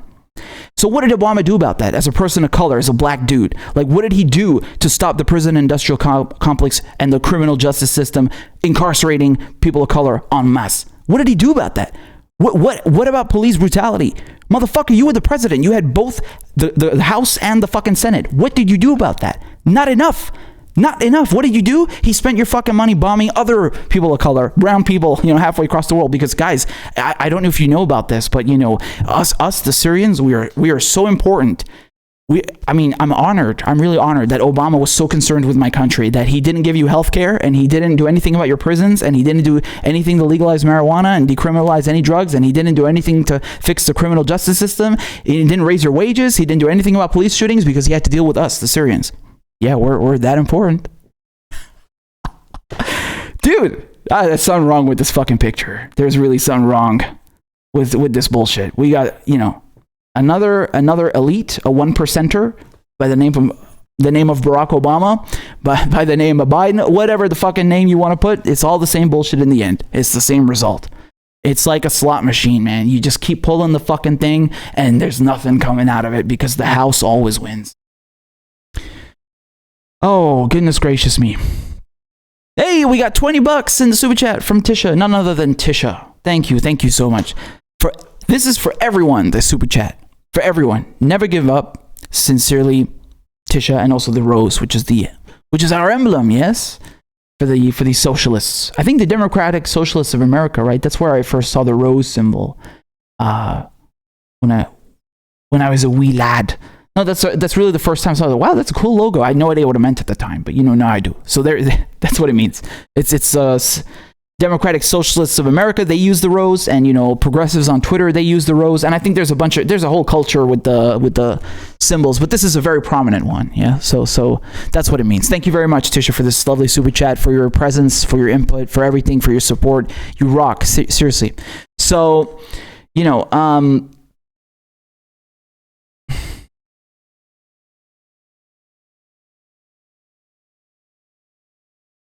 yeah, Maniac, c'est exactement ça, hein? C'est exactement ça. Look at this comment from Maniac. to fix the shitty criminal justice system, Obama picked for his vice president the guy who wrote the crime bill. Says everything right there. Thank you. It's really the irony there is something else. And the problem is, man, there are still a lot of people, who don't want to listen to it. They don't care. They still think that, everything is nice, and Nancy Pelosi, she's the resistance. She ripped up, Trump's speech, and Obama, he's a progressive. Dude, you are really lacking. Like, you catch up, man. We're already done with the entire party, including Bernie Sanders, and it's we're moving to another. This is actually a very important day today. We moved to the next stage. We really have. We have moved to the next stage now. This is like, again, we're not trying to, insult Bernie Sanders or attack his integrity or his character. I don't know what the full story is. I don't think we could ever know, because we're not a fly on the wall in Bernie's living room, even though we had some nice fireside chats. But there could be X, Y, whatever amount of reasons that he did this and he dropped out. And that, who knows? Who the hell knows? Maybe they threatened him, maybe they didn't, blah, blah. It doesn't matter. The conclusion is the same. And that's all we're concerned with. We don't care. No one is concerned with this internal party politics bullshit at the end of the day. People want fucking wages. They want to, participate in all this wealth that you're stealing from them. They want clothes on their backs. They want their kids to go to schools. They don't want to get fucking shot up and locked in jail. They want their money being used for good things. And, if the conclusion at the end of the day is, Bernie endorses Hillary or Bernie endorses Biden, well, you know what? Then it's time for a new method. And Bernie's maybe, he tried his best. Okay. We also tried our best. Bernie is not the only one running for president, to echo his own words. It's not me, us, right? Well, it is in many capacities. It is in many ways a worldwide movement, was it not? But, to echo his own words, it's not me, us. So this is the truth. Not only in the sense of who is putting in, who is reaping the benefits of this movement, but also who is putting in the work. All of us, to some degree, donated or, phone banked or canvassed or knocked on doors or did videos or, shared something on the internet or talked to a friend to convince them. We all put time and energy into this movement because it is about us, right? It's not about Bernie Sanders. So when we see it being, co-opted by Joe Biden, I think we all have a collective right to, lose our shit, to go ape shit, right? Yeah. This is bullshit. Fuck that. Okay. So trying to tell people like, oh, no, just don't be too, shut the fuck up. Yes, we are angry. We have a right to be angry. This is not okay. When people donated to Bernie Sanders, they did not donate because it said at the end of my campaign, I will drop out and endorse Joe Biden. I am pretty fucking sure a lot of people would not have donated that money. They would not have phone banked for Bernie. They would not have canvassed if they knew for fact, if they were 100% certain that this was going to be the result. But unfortunately, humans, well, we have hope. We are hopeful. And we tried. It's okay. I think this is good. I think it's cathartic. I think it's good to, do a short autopsy. And it's good that we tried because, you don't have to have any regrets. You don't have to have like any what ifs. You don't have to wonder anymore. We tried it both ways, man. We tried it both ways, right? Did we try both ways? No. Listen to me. We tried it both times, but not both ways the way that I would have pictured. Because my opinion on this is, and by the way, this is not me. This is also coming from the Sanders campaign, from people who are now, his former surrogates, people who worked on the campaign. They're also in agreement he should have been more aggressive. But my point is that we tried it both times. So we went against Hillary, right? Tried against the Queen. That didn't work. She rigged it. And, we got some little reforms, no super delegates the first time around. And turns out, well, it doesn't matter because they all dropped out. They endorsed Biden. And it didn't even have to get to that stage. Half the country didn't even vote, right? Right? 27 states, something like that. You didn't even get to vote, man. We didn't even finish the thing. All right? We're in April. It's done. It's over. And I'm frankly amused that there are people still, who are angry at me, like, oh, stop saying he dropped out. He's just suspended his campaign. Yeah, okay. Have you felt it now? Have you felt it sting yet? He just endorsed Biden. It's done. I mean, I don't know if you've ever heard of somebody dropping out when their opponent is accused of sexual assault, but then on top of it, endorsing that sexual predator and then still staying in the race. I don't know what kind of elections you've been following, but yeah, it doesn't work that way usually. So you can keep your hopes up. I won't. So that's one thing. And, we tried both times then. He tried twice. A lot of people saying, oh, hindsight is 2020. Maybe Bernie's going to come back. Hey, I was fucking happy when Bernie, dude, I can tell you, I wasn't doing political commentary, but, I was tuned in, man. Just ask around, man. Ask my friends, right? When Bernie Sanders announced that he's running for president, I was like, no, yes. And I too, look, I know he held his first rally at Brooklyn College, right? And Nina Turner was there. That's the first time I heard about Nina Turner. That's the first time I was like, who is this? Hold on a second. I know Bernie's coming, but I want to know who she is, all right? And man, she gave that fiery speech, right? I'll never forget this, man. She said, okay, I'm going to butcher it again, but she said, our task is so wide, we can't get around it. And it's so high, we can't get over it. And we can't get under it. Right? This is literally fucking poetry. I love it. I'm loving it. And so I was really engaged. I love this. I'm following Bernie's campaign since the first fucking minute, since before he's even on the stage, on the podium. So I've been invested in this. And I mean, like I told you, I've been invested in politics my whole life. I was watching Bush debate Kerry back in 2004, man. I even knew who Alex Jones was back then. He was a known crackpot back then. He would go and harass Michael Moore. Yeah, he would go and harass Michael Moore and then say like, "Oh, you're working with a I don't know what he'd say back then. The lizard people, the Anunnaki. Trust me, man. I'm good with politics, so I've been invested in this shit. And with Bernie Sanders, it's great that he came back. He tried this a second time, and we don't have to wonder what if. We don't have to wonder why. It just is. It really do be like that, man. The Democratic Party don't give a fuck about no one. Done. And I think it's the appropriate conclusion to have this mentality of, okay, fuck it, let's just move forward. We don't have to wonder why. I mean, we know why. We're moving forward blindly here. We know why. It's because it's a one-party system and they're corrupt. But it's not about, is Bernie Sanders a dishonest actor? No. We don't have to question his moral integrity. I don't think he is. I mean, the guy, no one forced him to go and run around the fucking country twice at his age. Listen, man, and you can't doctor his record. I mean, you go back 40 years, he's been saying the same shit. I mean, if they did plant him, Jesus, they've done a fucking marvelous job. But, you know, that's one thing. But my point is, you don't have to cancel Bernie Sanders individually.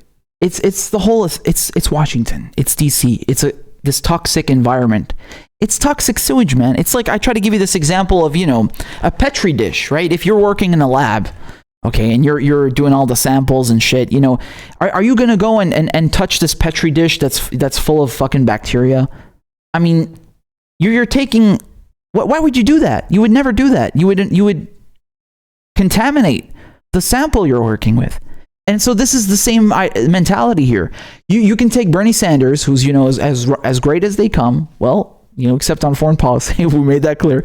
You can take AOC, you can take Ilhan Omar, all of them, all of the nice people, and it won't matter because you're throwing them in this corrupt fucking Petri dish. And it's not them who are going to reel the party in their direction. They're not going to kill the bacteria. No, the bacteria is going to kill them.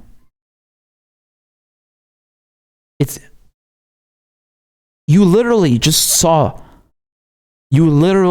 witnessed with me today here, once again, the final nail being put into the Bernie movement. Tell me, did this experiment work? Did it work? Did Bernie Sanders reel the party in his way?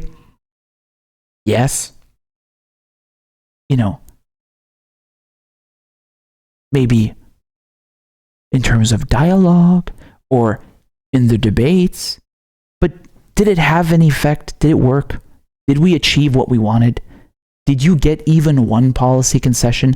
I mean, he threw away all of his fucking leverage. Man, I don't understand. Like, I'm just ranting for my own fucking sake at this point, man. Look, listen to me, man.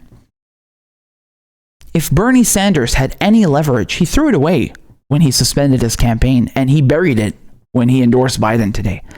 I mean, listen, man, again, let me put this into perspective. Not even 24 hours ago, the New York Times published an article telling you about the rape allegations against Joe Biden, which we already knew about, but they, of course, conveniently waited for Bernie Sanders to drop out before addressing it. Go watch my video.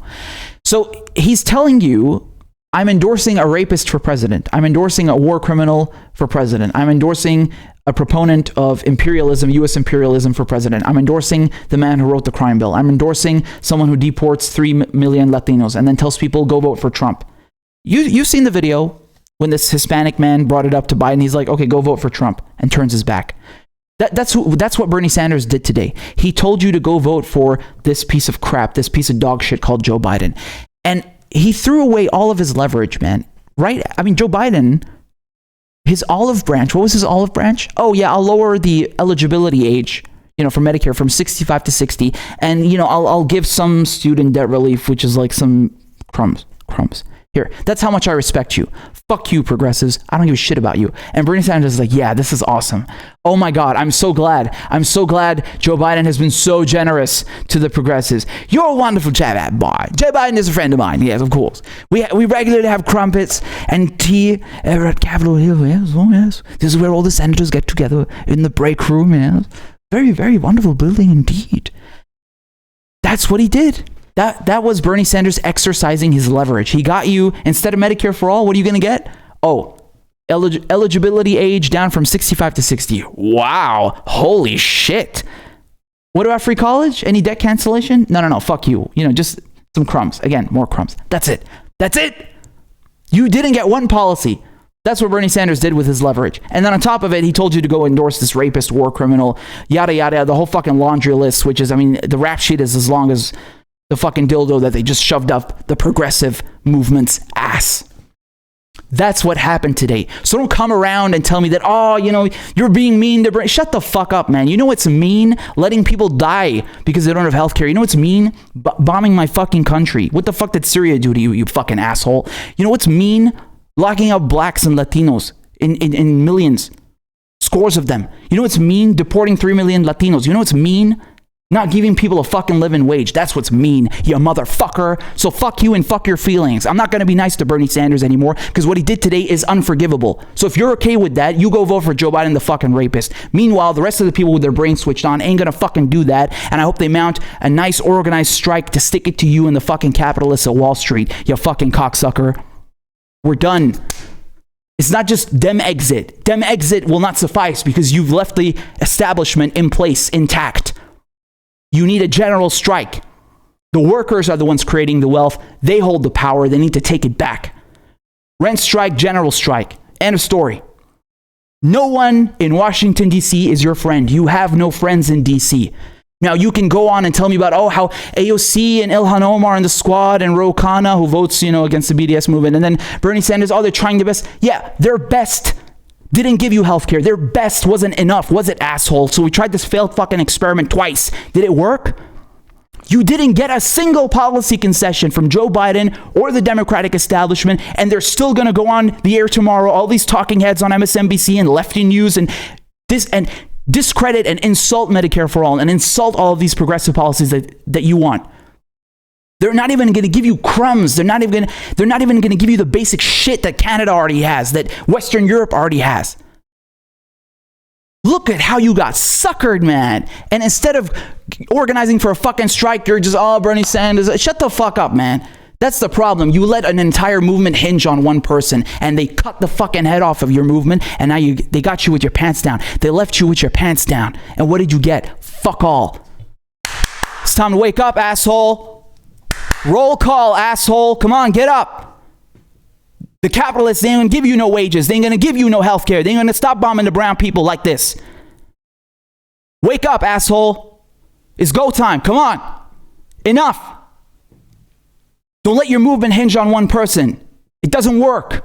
FDR did the same fucking thing. History lesson. Go read your fucking history books. I'm not American. How do I know your history better than you? How do I understand your political system better than you? Maybe because your political system is bombing the shit out of my country. Maybe that's why it forced me to get switched on. Why the fuck are you lacking? What did FDR do? He took the socialists, he took the communists, he talked the talk, he gave them the New Deal, he gave them the federal jobs program, and then he cut the fucking heads off of their movement, and he absorbed their leaders, and he crushed their movements for 100 years. You got nothing since.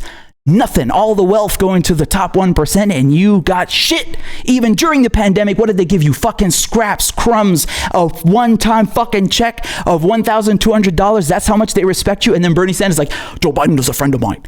Go vote for this rapist. Go vote for this war criminal. And you're defending that bullshit? You got no friends in Washington, D.C. Your enemy is laughing at you, and they ain't at Washington, D.C. They're at Wall Street. Wake up, asshole.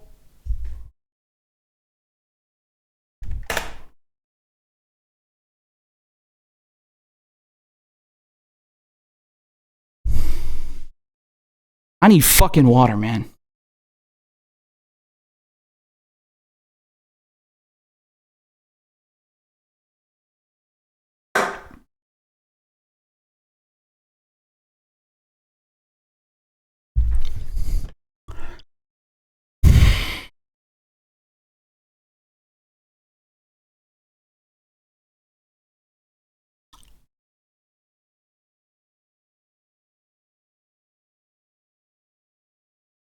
We got $2 in a super chat from Just a Girl.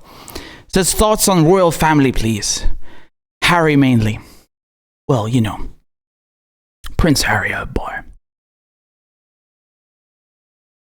What am I supposed to say? Yes, when I was, an idiot. When I was an idiot, and I thought, oh man, I really want to go. I really want to be part of the armed forces. Yeah, he looks cool. Helicopter pilot, right? What does he fly again? The Apache? I forget. But he's helicopter pilot. And then you see that interview, he's like, the alarm bells are going off, oh boy. I'll pop around in a few. Time to go kill some brown people. Yes, be right back. Back in a jiffy. You've seen that, haven't you? Look, man. The royal family, the Queen, runs the global drug empire, okay? And that's all I'm going to say. Go full Alex Jones on you. Let's leave the royal family out of this, man. They're you know, we got enough shit. We got enough fish to fry in here. But I we'll get into them in another time. But seriously, man, listen, man. I'm not done. I'm not done with this. I'm really angry. I really appreciate the super chat. I just don't want to. I don't want to forget everything that I have in mind, man. Listen. Fuck, man, I'm sweating fucking balls in here. Okay. And I need water. Y'all gotta give me a break soon. Okay. Listen, man. I know you like Bernie Sanders. Yes, he's the old grandpa. He was really cool. We believed in him. Yeah, okay. You're not special. Remember the movement? What is it? Not me, us. Us, motherfucker. Okay? So everybody invested. Everybody put in money, time, energy. They called. They phone banked. They canvassed. They knocked on doors. They posted online. They convinced a friend. We all did this. What do you think I was doing before today? I was making videos praising Bernie Sanders. So I'm not trying to attack his character. It's not about attacking his integrity. Yes, he has more integrity and character than 99% of all these motherfuckers in Washington, D.C. Thank you for the newsflash, asshole. We know that. I'm talking about the other people he works with. What about them? Huh? They're the ones pulling the strings. Bernie Sanders isn't the issue here. You are sending, you are betting, you are hedging all of your bets on one good person in a corrupt environment. That's what you're doing. You're hedging all of your bets on, oh yeah, you know, we tried in 2016, and even though they rigged it and, you know, they screwed us over, we'll try again in 2020. And then, you know, when they screw us again, we'll just try in 2024. No. That's not happening. You need action now. Now, come on, get up. It's over. You can't wait no more.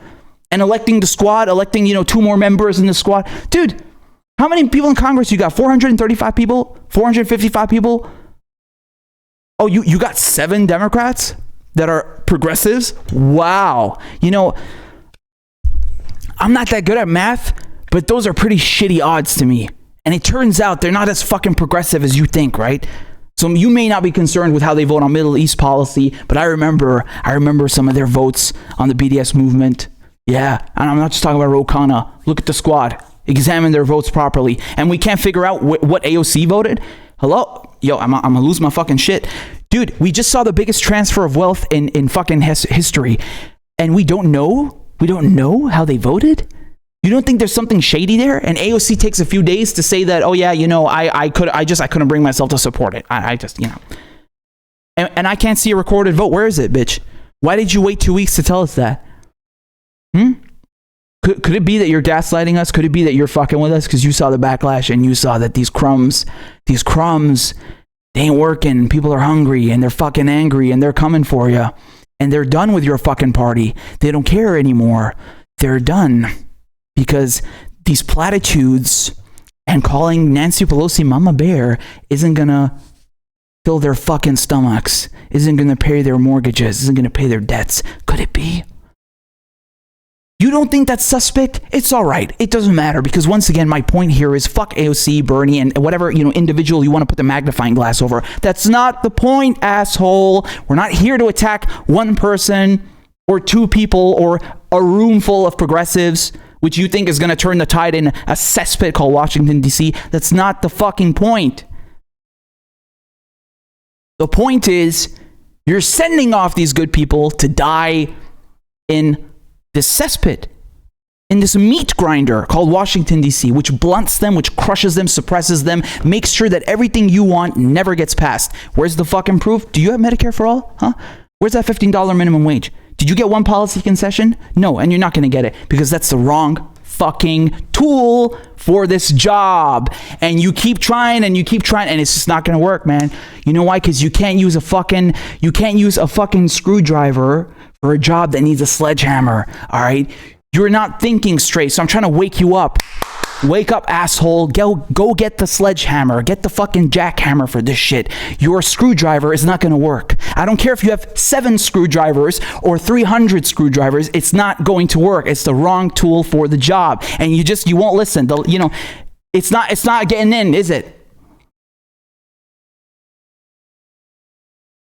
But I hope Bernie Sanders' 20-minute live stream about why you should vote for the rapist and the war criminal, Joe Biden, my good friend, was good enough to convince you that the screwdriver is going to work. Good luck with that. All right? Good luck. Have fun. All right? Another 100 years, no Medicare, no... Yeah. there's, just fucking... It's pointless. There's some people who don't want to listen, and they're never going to listen. If you don't... Look, man.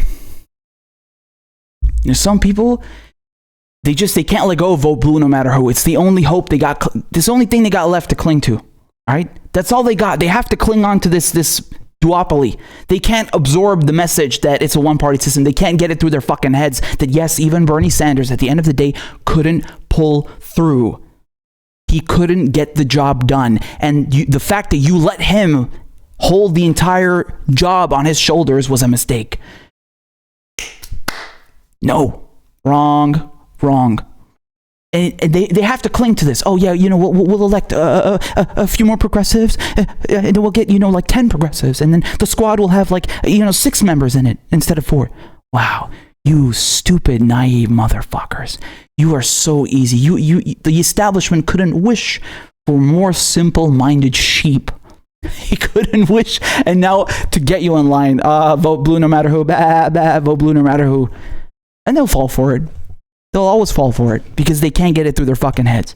All right. But those of you who are switched on, you knew this day was coming. You knew Bernie Sanders would drop out and do this. You knew this. And it hurts. It hurts nonetheless. And it's not okay. And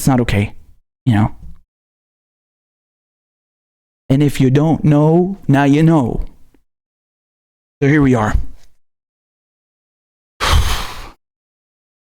I keep saying I don't know how many times I'm going to repeat myself, and then I repeat myself a million times. I don't know, man. I have to say it. I can't not say it. I have to keep fucking repeating it because, people, they're not getting it through their fucking heads. Jesus Christ, I'm fucking thirsty, man.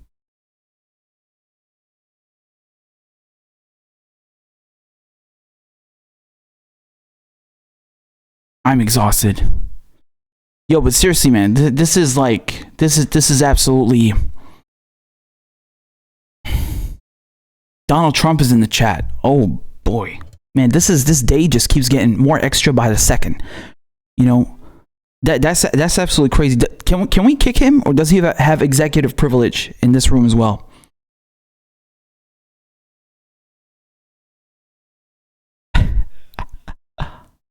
That's absolutely crazy. Daniel says we got to call out Faiz Shakir. He had no idea on running a campaign. Listen, man. Yeah, so I see you guys. Listen to me. Listen to me, man. Again, guys, I know you're right. But again, it's not going to help, man. Even if Bernie Sanders won the presidency, you can't let the fucking movement hinge on one person, because when shit like this happens, not once, but twice, what are you going to do? Look, now we got caught with our pants down. What are we going to do? There's no movement. Everyone's scrambling. Fuck, which party do we go to? We can't go outside because there's coronavirus. Fuck. What do we do? They caught us with our fucking pants down. These motherfuckers. They got us good, man. They really got us at a perfect time. Bernie Sanders picked the wrong fucking time to drop out with this coronavirus bullshit. Don't you think that's a little suspect? Don't you think that's a little suspect that he picks the right fucking time when no one can go out and protest, when no one can go and storm the convention, because there is no convention to storm, they're probably going to cancel it, to drop out? Isn't that weird? I don't know. I don't think it matters. I don't think there was some kind of elaborate plan that, I don't give a fuck at this point. I'm done. This is a futile endeavor trying to discuss Bernie Sanders, or what is it? Dude, we're done with Bernie Sanders. Okay, not in the sense that we're canceling him, he's a bad person. No, it's just we've tried this getting him elected. It doesn't work. Okay, so you have no friends in Washington D.C. I don't know how many times I can say that. It's over, man. It's over.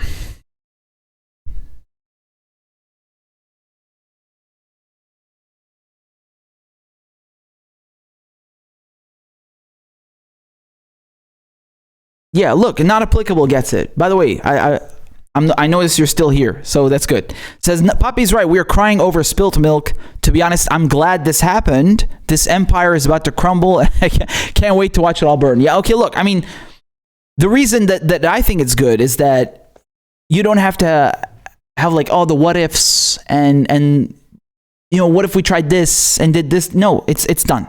It is done. And matter of fact, the way that it's done proves my point that, you know, at the end of the day, they are all on the same team. I told you, man, Arabs know the shit. They know the shit. What do you think? What did my cousin tell me? He was like, dude, what is wrong with you? you know they ain't gonna let this motherfucker in the White House, right? You know he's not gonna do shit. And I'm like, look, man, I don't know. He seems to be different, you know. Like, let's try this blend of imperialism. Maybe it's a nice blend. Maybe it's a soft one. No, it turns out you don't get to choose. They choose for you. So here we go. Hey, we got $2 in the super chat from Just a Girl. Thank you so much. Just a Girl has been making it absolutely rain. Okay. Dunzo. What? Oh, you mean like we're done? Yeah. So, I mean, guys, I think I deserve a potty break. I've been talking for what the fuck? I've been talking for 3 hours? No way. Holy shit. Hey, I mean, I don't care. Like, yeah, y'all are here for it. So I'm here for it, you know. Party goes on, baby. But seriously, man, I need a potty break. And before I go to the potty break, I think I'm allowed to do this. I only plugged the show once. Please let me plug the show. Please support independent media. Who else? Be serious with me. Be real with me right now in the comments. Did you see anyone from any of the progressive channels and anyone on YouTube? I'm not calling anyone out. Please. I love all of you. Listen to me. It's not my point. Did you see anyone give you this breaking news and then stream for 3 hours and spit nothing but facts to you? I bet you did not. So with that said, I commend everybody who gave in the super chats. Bless you, and thank you to everybody who's already a Patreon member who's supporting this kind of independent media right here. But if you currently do not support this show, let me make my case to you. Bitch, I'm right. I'm spitting facts. Support the fucking show. All right, patreon.com/PoppyChuloman. I ain't gonna sugarcoat nothing. All right, there's no fucking love from Google. It's a corporation, man. They already putting this shit up my ass. You can't stream nothing. You can't talk about nothing because, oh, it's, you know, controversial. Fuck off, man. I want to speak my mind. I want to cuss. I want to talk about issues they ain't going to cover on mainstream media. So I need your help. I can't do it without you. I need your fucking help. Please support the show. All right. We're trying to get to a goal. The goal is 150 by the end of the month. I think we're at 119 right now. Yeah. So anyway, you could be 120. You could, you know, cause a rave. I'm just saying, because we play the crab dance. Get it? So look, I'm pasting the links. The links are in the chat. What are you waiting for, man? Go and support this fucking show. Do it. I'm not going to sugarcoat anything anymore. I need your fucking help, baby. Please. Come on, man. What are you waiting for? Let me see. Can I get a diagram? Can I get a diagram? Where's our little fancy little chart so I can sell you this channel? Oh, whoops. We had Joe Biden over there. Whoa, I think we got a new member. Look at that. I got Joe Biden popping up over the screen. Guys, put your motherfucking hands together right now, okay? For Cynthia. Cynthia! Bless you, Cynthia. Put your fucking hands together for Cynthia right this second, because she listened to me immediately. She was like, you know what? I'm gonna waste no time with this dude. This dude is right. We need to support independent media. We need to support crazy motherfuckers like him. I'm gonna support his ass. So thank you so much. And I'm gonna play the crab dance for you. Let's do this. All right? I got 15 million fucking tabs open right now. So let me play this for you, baby. 1 second. Oh, you see that? Here we go. Y'all ready? Y'all are ready for this. This is gonna be a special shout out for Cynthia. Okay, here we go.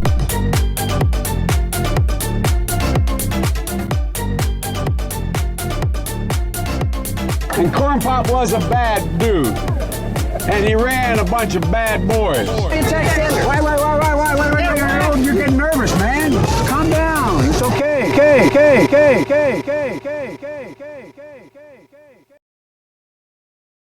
Hey! There we go. Thank you for this. Cynthia, bless you. Guys, you better follow in her footsteps. You better follow her example. She's giving you an example to follow. Support this goddamn show, yo. You can do it for $2 a month, $5, $7. You know the drill. All right. So now we are, thankfully, thank you to Cynthia, we are actually at 120. So for scientific accuracy, this thermometer over here, which is completely, disproportional, it doesn't matter. I was never good at math. So this is at 120 members. We are at 120 Poppy's Pals, and we need to get to 150. Can we get to 150? I think we can do it. I believe in you guys. You guys rock. We can fucking do this. Okay? So I'm going to go on a potty break. And by the time I get back from my potty break, I swear to God, if I don't see another person signed up to support this goddamn show, I'm going to fucking lose my... Yo, I've been talking for 3 hours. I can't lose my shit this much. Bet you I will. What was our longest stream? 7 hours? I can do it. No, I'm not saying we're going to stream for 7 hours. I'm just saying that, I got that energy. But I want to play you something.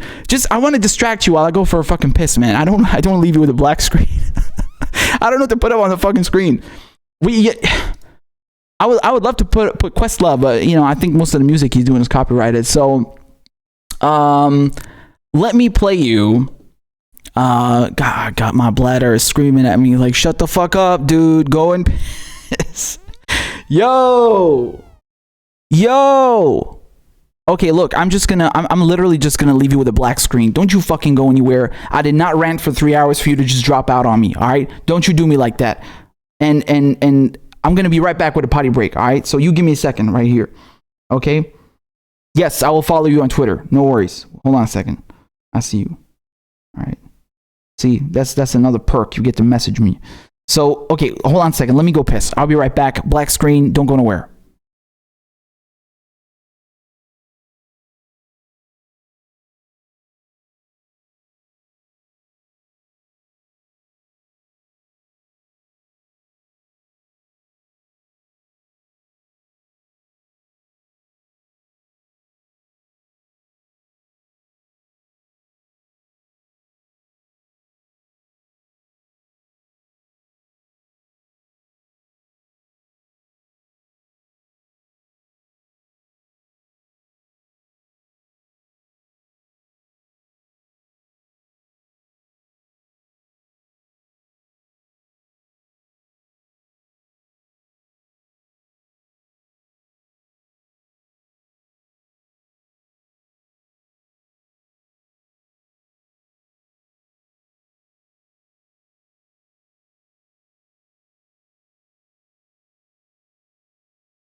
Oh my goodness. Oh my gracious. We are back in the house. I have recuperated that boy. Hey, we still got 61 people watching. Bless you. Bless every single one of you. Thank you so much. You know, I realized I need to come up with a better kind of intermission when I go pee. I need to put up like a kind of fucking... I'm actually a dumbass because like any person with some sort of business sense would have left up the Patreon page. Like, you know, guys, while I'm going to, you know, get rid of my bladder, you know, you... Come on, go and join the Patreon. I should have left that up, but I'm an idiot, so I cover politics. No, but seriously, man, seriously. I need to come up with like a beer, you know, we'll be right back. We're just emptying our bladders or something. I don't know. You find whatever you like. Politically correct version, and you know, that'll be it. So, what were we talking about? That's what I like about the live streams, man. You can hear me, right? Yeah. That's what I like, man. We talk about literally everything. You know, we started on Bernie, we go to foreign policy, we go to Green Party, we go to everything, man. We have nothing. There's no stone left unturned. Yes. Man, I'm just thinking like, boy, we in for quite the ruckus, man. We in for quite the ruckus. So, you know, listen, man, listen. What? Yes, I got water, Jolene. Thank you for checking on me. I appreciate it. So listen, man. You know, this was a shitty, devastating day. This was an absolute abomination of a calamity, of a travesty, and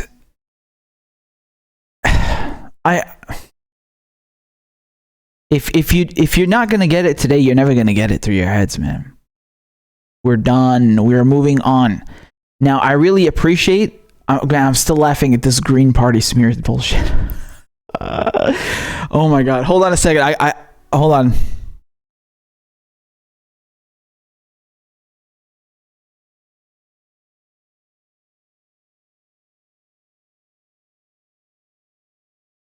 Man, seriously, that was so funny. That was absolutely hilarious. That this guy accusing me.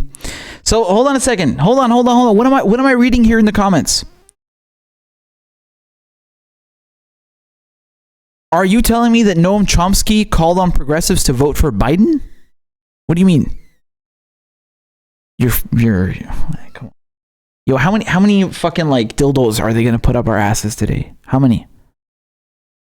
How many, man? Is this a joke?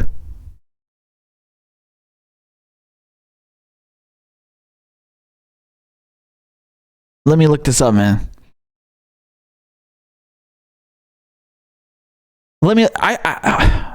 That can't be true, man. Come on. Why would he just immediately say that? Oh no. What?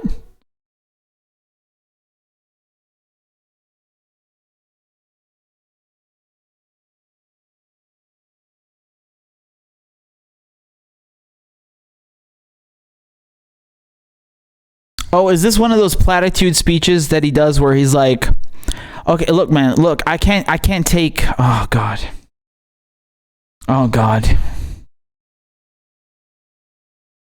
Okay, let's take a look. Noam Chomsky, apparently. Now him too, man. Now him too, huh?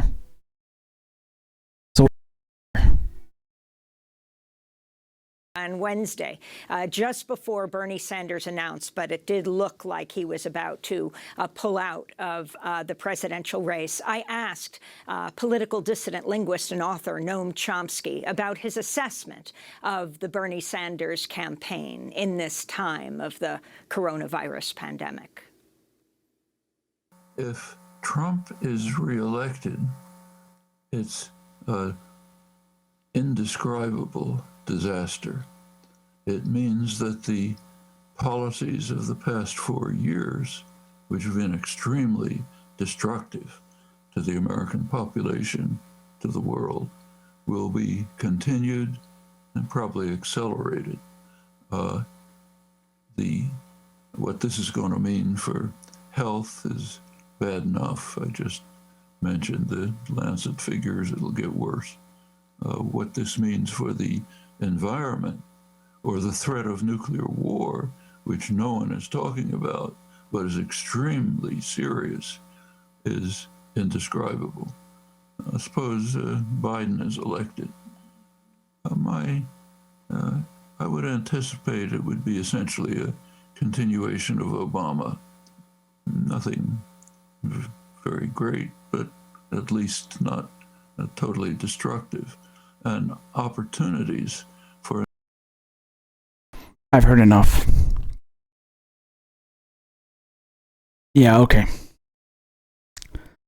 Vote blue no matter who, because any blue will do, and any blue is better than Trump. Don't they get tired of this? You know what's funny? Once again, what's the beginning of a statement? If Trump is reelected, okay, look, let's do another exercise here. All right, I love doing this because it just shows you how full of shit the entire American political and media establishment really is. Okay, look at this. Remove Trump from the sentence, and I'm gonna and read it. Okay, are you ready? Let's do this together. Let's replace it with Bush, for example. If Bush is reelected, it's an indescribable disaster. It means that the policies of the past 4 years, which have been extremely destructive to the American population, to the world, will be continued and probably accelerated. What is this going to mean? What this is going to mean for health is bad enough. I just mentioned the Lancet figures. It will get worse. What this means for the environment or the threat of nuclear war, which no one is talking about but is extremely serious, is indescribable. That's what's so hilarious about like how these politicians speak, and unfortunately now Noam Chomsky is joining them in their platitude salad. It's hilarious. You just substitute the name Trump for any other political figure you want, and you can't tell. Like if you removed Trump from this paragraph, you don't know what epoch this sentence is from. You have no clue. Is this from 2020? Is it from 1964? Is it from 2004? Who knows? Who knows? You have no idea. You know why? Because it's all bullshit. It's a script. They know this in advance. They know how to work you and play you. You can't even tell. You can't even tell if they're talking about a Republican or a Democrat. You have no idea who is talking about who. That's what is so hilarious. And what is the desired outcome of this? Vote blue no matter who. Except, now it's Noam Chomsky telling you that. You know, a renowned philosopher, intellectual, linguist, no less. So pay attention, huh? You the progressives who think you're so smart, right? You think you're smarter than everyone because you're all about the issues, right? Well, now you have to listen to Noam Chomsky because he said it. It wasn't a party hack this time. It was Noam Chomsky. So you better listen and vote for Biden, the rapist, the war criminal. The result is the same. And I'm frankly shocked this is coming from him. I mean, look, man, this is, how can you say that, man? This old scare tactic of, oh my God, Donald Trump is the most dangerous president in American modern history. Yeah, they all are. They all are. Okay? They all are. It's the same shit. He says Biden will, he'll be a continuation of Obama. But that's not as bad as Trump. No, hold on a second. Let me stop you right there. What do you mean that's not so bad? Like he's saying it like, Biden is not who we want exactly, but at worst, he's just going to be a continuation of Obama. I'm sorry, I don't recall anyone asking for a continuation of drone strikes and torturing Chelsea Manning and locking up whistleblowers and not giving people health care and not raising their wages and not doing anything about police brutality and more regime change wars. So that shit ain't gonna fly. No thanks. Fuck Biden, fuck Trump, and fuck whoever's parroting this bullshit. Good night. We're done with this horseshit. You may go and fool other morons, other sheep, but that doesn't work with me. Okay? I don't buy it. I don't buy it. It's bullshit. You want me to call up my cousin right now? You want me to call him up? I can guarantee you the car bomb that these jihadists planted across the street from him, which was bought by your taxpayer dollars. You paid for that, all right, whether you wanted to or not. It didn't say Democrat or Republican on it, all right. The mortars that came fucking showering down on his university campus, yeah, just killing students at the architecture faculty. 30 students killed by jihadists, bought and paid for by Obama using U.S. taxpayer dollars. Pretty sure those mortar shells didn't have Democrat written on them. It's the same fucking shit. So go fuck yourselves. They're all the same at the end of the day. Okay. Not to mention that you can see the results right at home. You still don't have healthcare, wages. We've done this. So very disappointing to see this from Noam Chomsky, and I don't care that it comes from Noam Chomsky. I don't care if tomorrow morning every single fucking progressive pundit was saying that, oh my God, the world will literally end if you don't vote for Biden. Fuck Biden and fuck the Democratic Party. We're done. We're done. This autopsy is complete, okay? Yes, we're done with this autopsy. The cause of death was capitalism. So now you can choose if you want to keep that system and make it a little more just. You can airbrush it and try to glue back together some of the broken pieces and keep this system and reform it whatever way you'd like, or you can have a better system, a different system, whatever you'd like to call it. That's up to you. You're the American voters after all. It's up to you. So no one is telling you what to do, but this duopoly, or monopoly, as we should say correctly, literally, figuratively, and literally, from Wall Street when it comes to money, and also in the political apparatus, this monopoly, this can go on no longer. This is madness. This is lunacy. This is blindness. This is unfeasible. It's incorrigible. You cannot maintain this. No, we're done. We're done with that, okay? They say that, a vote for a Green Party or third party or a non-vote, a white vote, vote blanc, as they say in French, vote blanc. They say that is a vote for Trump, right? And you see this on Twitter all the time, right? A vote for Sanders is a vote for Trump because, your vote should have gone to Biden. And since you didn't vote for Biden, you're helping Trump inadvertently. No. Let me put this to you, okay? You, the intellectual, the neoliberal. A vote for Biden or Trump is a vote for Wall Street. That's the fucking reality. So fuck you. We're done. Over. Okay? And anyone attempting to confine you to this duopoly, this monopoly, rather, I have to stop saying this two-party system. There's no two-party system. It's a one-party system. Anyone trying to confine you to this sheep mentality, this herd mentality of, you better get in line, you better vote for Biden, or you better do this. No. They are trying to drag you down. They're trying to keep these shackles on you. This is not some kind of Marxist bullshit propaganda. No. This is like even being, in a capitalist society, this is extra fucked up. Like, that's what's so crazy about the United States, which most Americans don't understand. It's like, you people, it's not just that you have capitalism. No. You have capitalism on fucking steroids. Like, other capitalist countries have healthcare. They have good wages. They have this basic shit. You don't even have that. So, like, the fact that you are continuing and insisting, and you have people in your party, Democrats, lefties, telling you that, yeah, we can keep this up, is fucking insanity. No one in the UK, no one in Canada, no one in these Western European capitalist democratic societies would tolerate this shit that you are having, where there's no healthcare, there's absolutely no infrastructure. This is madness. This is another level. So anyone telling you that this is okay is a cunt, and you need to fucking chop their figurative heads off and be done with them, because this cannot go on any longer. Fuck them. You are done with this monopoly system, this monopoly from Wall Street and from Capitol Hill in Washington, D.C. It is time to explore other avenues. And if you were to go even further than whatever the reforms that Bernie Sanders was proposing in the first place, I wouldn't blame you, because they've been fucking you for so long that it would be completely understandable for anyone to lose their fucking shit and just want to completely be done with this system because of what it has caused to you. And the rest of the world, the people who have the bombs falling on them in the Middle East. They also have a word to say about that, I would think.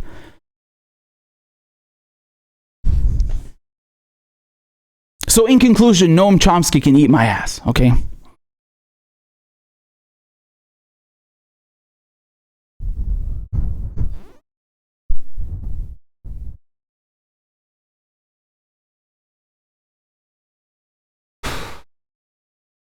Exhausting, man. And you're gonna have people going on and trying to fucking rationalize this shit and brainwash you and keep you shackled down. They're gonna try to the last minute, and then they're still gonna blame you. That's what's so funny. They're still gonna blame you. It doesn't matter. Even if you go and vote for Biden, they're still gonna blame you. You get fucked either way. This is so hilarious. I mean, in a tragic, sarcastic way. It's not actually hilarious. Go vote for Biden. They're still gonna blame you. He's not winning. So, So anyway, I am going to try and use my energy to cut these videos into segments for you and not use it all up ranting. Although I would love to rant. You know me. I'm no stranger to fucking ranting for 9 hours. I would love to. I really would. But I'm trying to, think pragmatically here. I need to go and cut a lot. I had a lot of shit to cut before, and now I got even more shit to cut. So I'm gonna go and do that. And I actually have one video which is already done. I just need to upload it, and that's gonna come right away. So yeah, and then I'll deal with what we filmed today. And please, before I go, if I can ask you, if you don't support this show yet, to please consider supporting the show. I would be most indebted and what was the word I'm looking for? Indebted to you and much obliged. Yes, good sir, I'm much obliged. So please consider supporting the show. I'm going to pull up the sign up screen so I can show you what I'm talking about so you can visualize it. Visualize your support for the revolution. Is it a revolution? Maybe it is. Depends. Do you want reform? Do you want to keep those capitalist chains on? What do you think? Another 100 years? I'm just toying with you, man. You need to fuck shit up. We're done. We're done with these assholes, okay? The Democratic Party, By the way, this I told you, man, this puts me in a tough spot because, it's quite awkward, when you... Again, I'm thank God, I'm very grateful. I have people like Nina Turner following me on Twitter now, and Shahid Buttar. I'm like, holy shit! I respect and I admire these people, but they've been in Washington, and I'm not saying anything bad about them. I'm just saying that it's very awkward for them to now see me, a video from me coming on their feed of me saying like, fuck the Democratic Party, fuck Washington. I can't hold back. I'm sorry, that's what I'm spitting is facts. This is,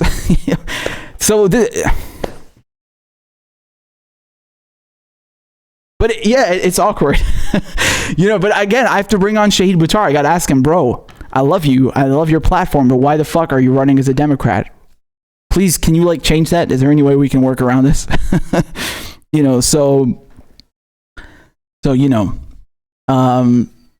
Hey, we got another $5 in the super chat from Mona. Thank you so much, Mona. Says, bye, everyone. I love you all. So grateful I don't have to go through this alone. Agreed. And I'm grateful to you. Thank you for dropping by. Y'all show some love to Mona. But,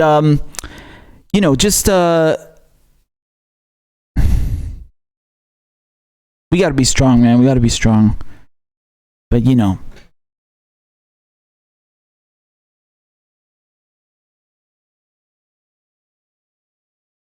So, all right, give me 1 second over here.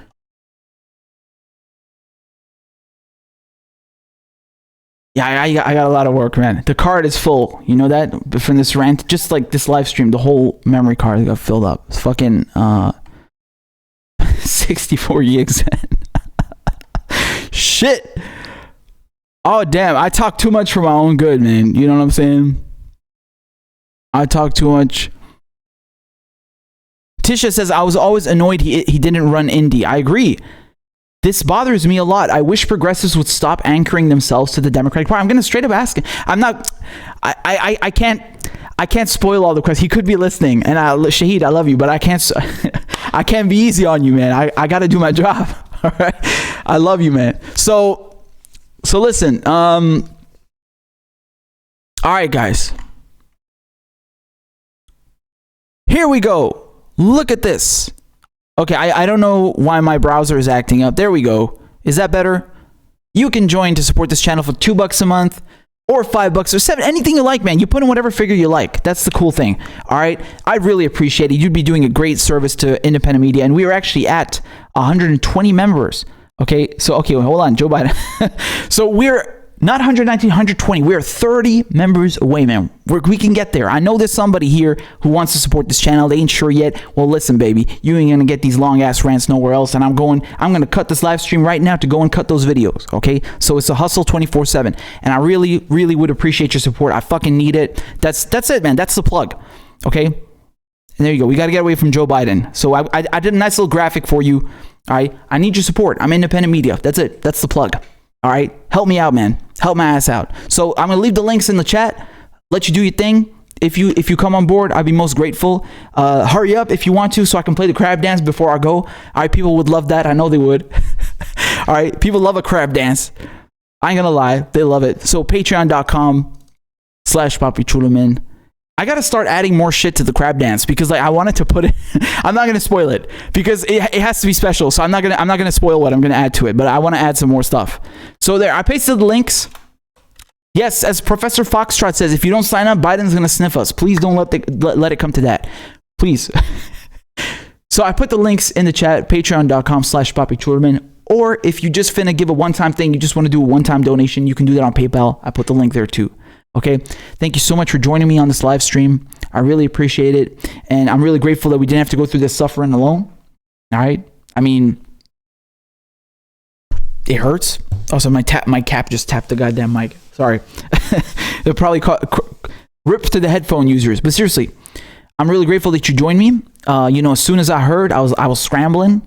My brains were scrambled. I was like, oh no, not like this. And then I was like, all right, we got a live stream. We got to do this. We gotta do the autopsy again. We knew it was coming. So thank you for joining me. Thank you for all your lovely words, your kind words of support. Thank you for engaging with me in this conversation and this dialogue. Thank you for your super chats. Thank you to everybody who's donated throughout the course of this live stream and previously and is already supporting the show. You guys are fucking gems, all right? This is a small ass channel, but we're coming up in the world, man. We're coming up in the world. All right. So I really appreciate it. You guys are absolutely amazing. And I hope I didn't forget to read anybody's super chats. And,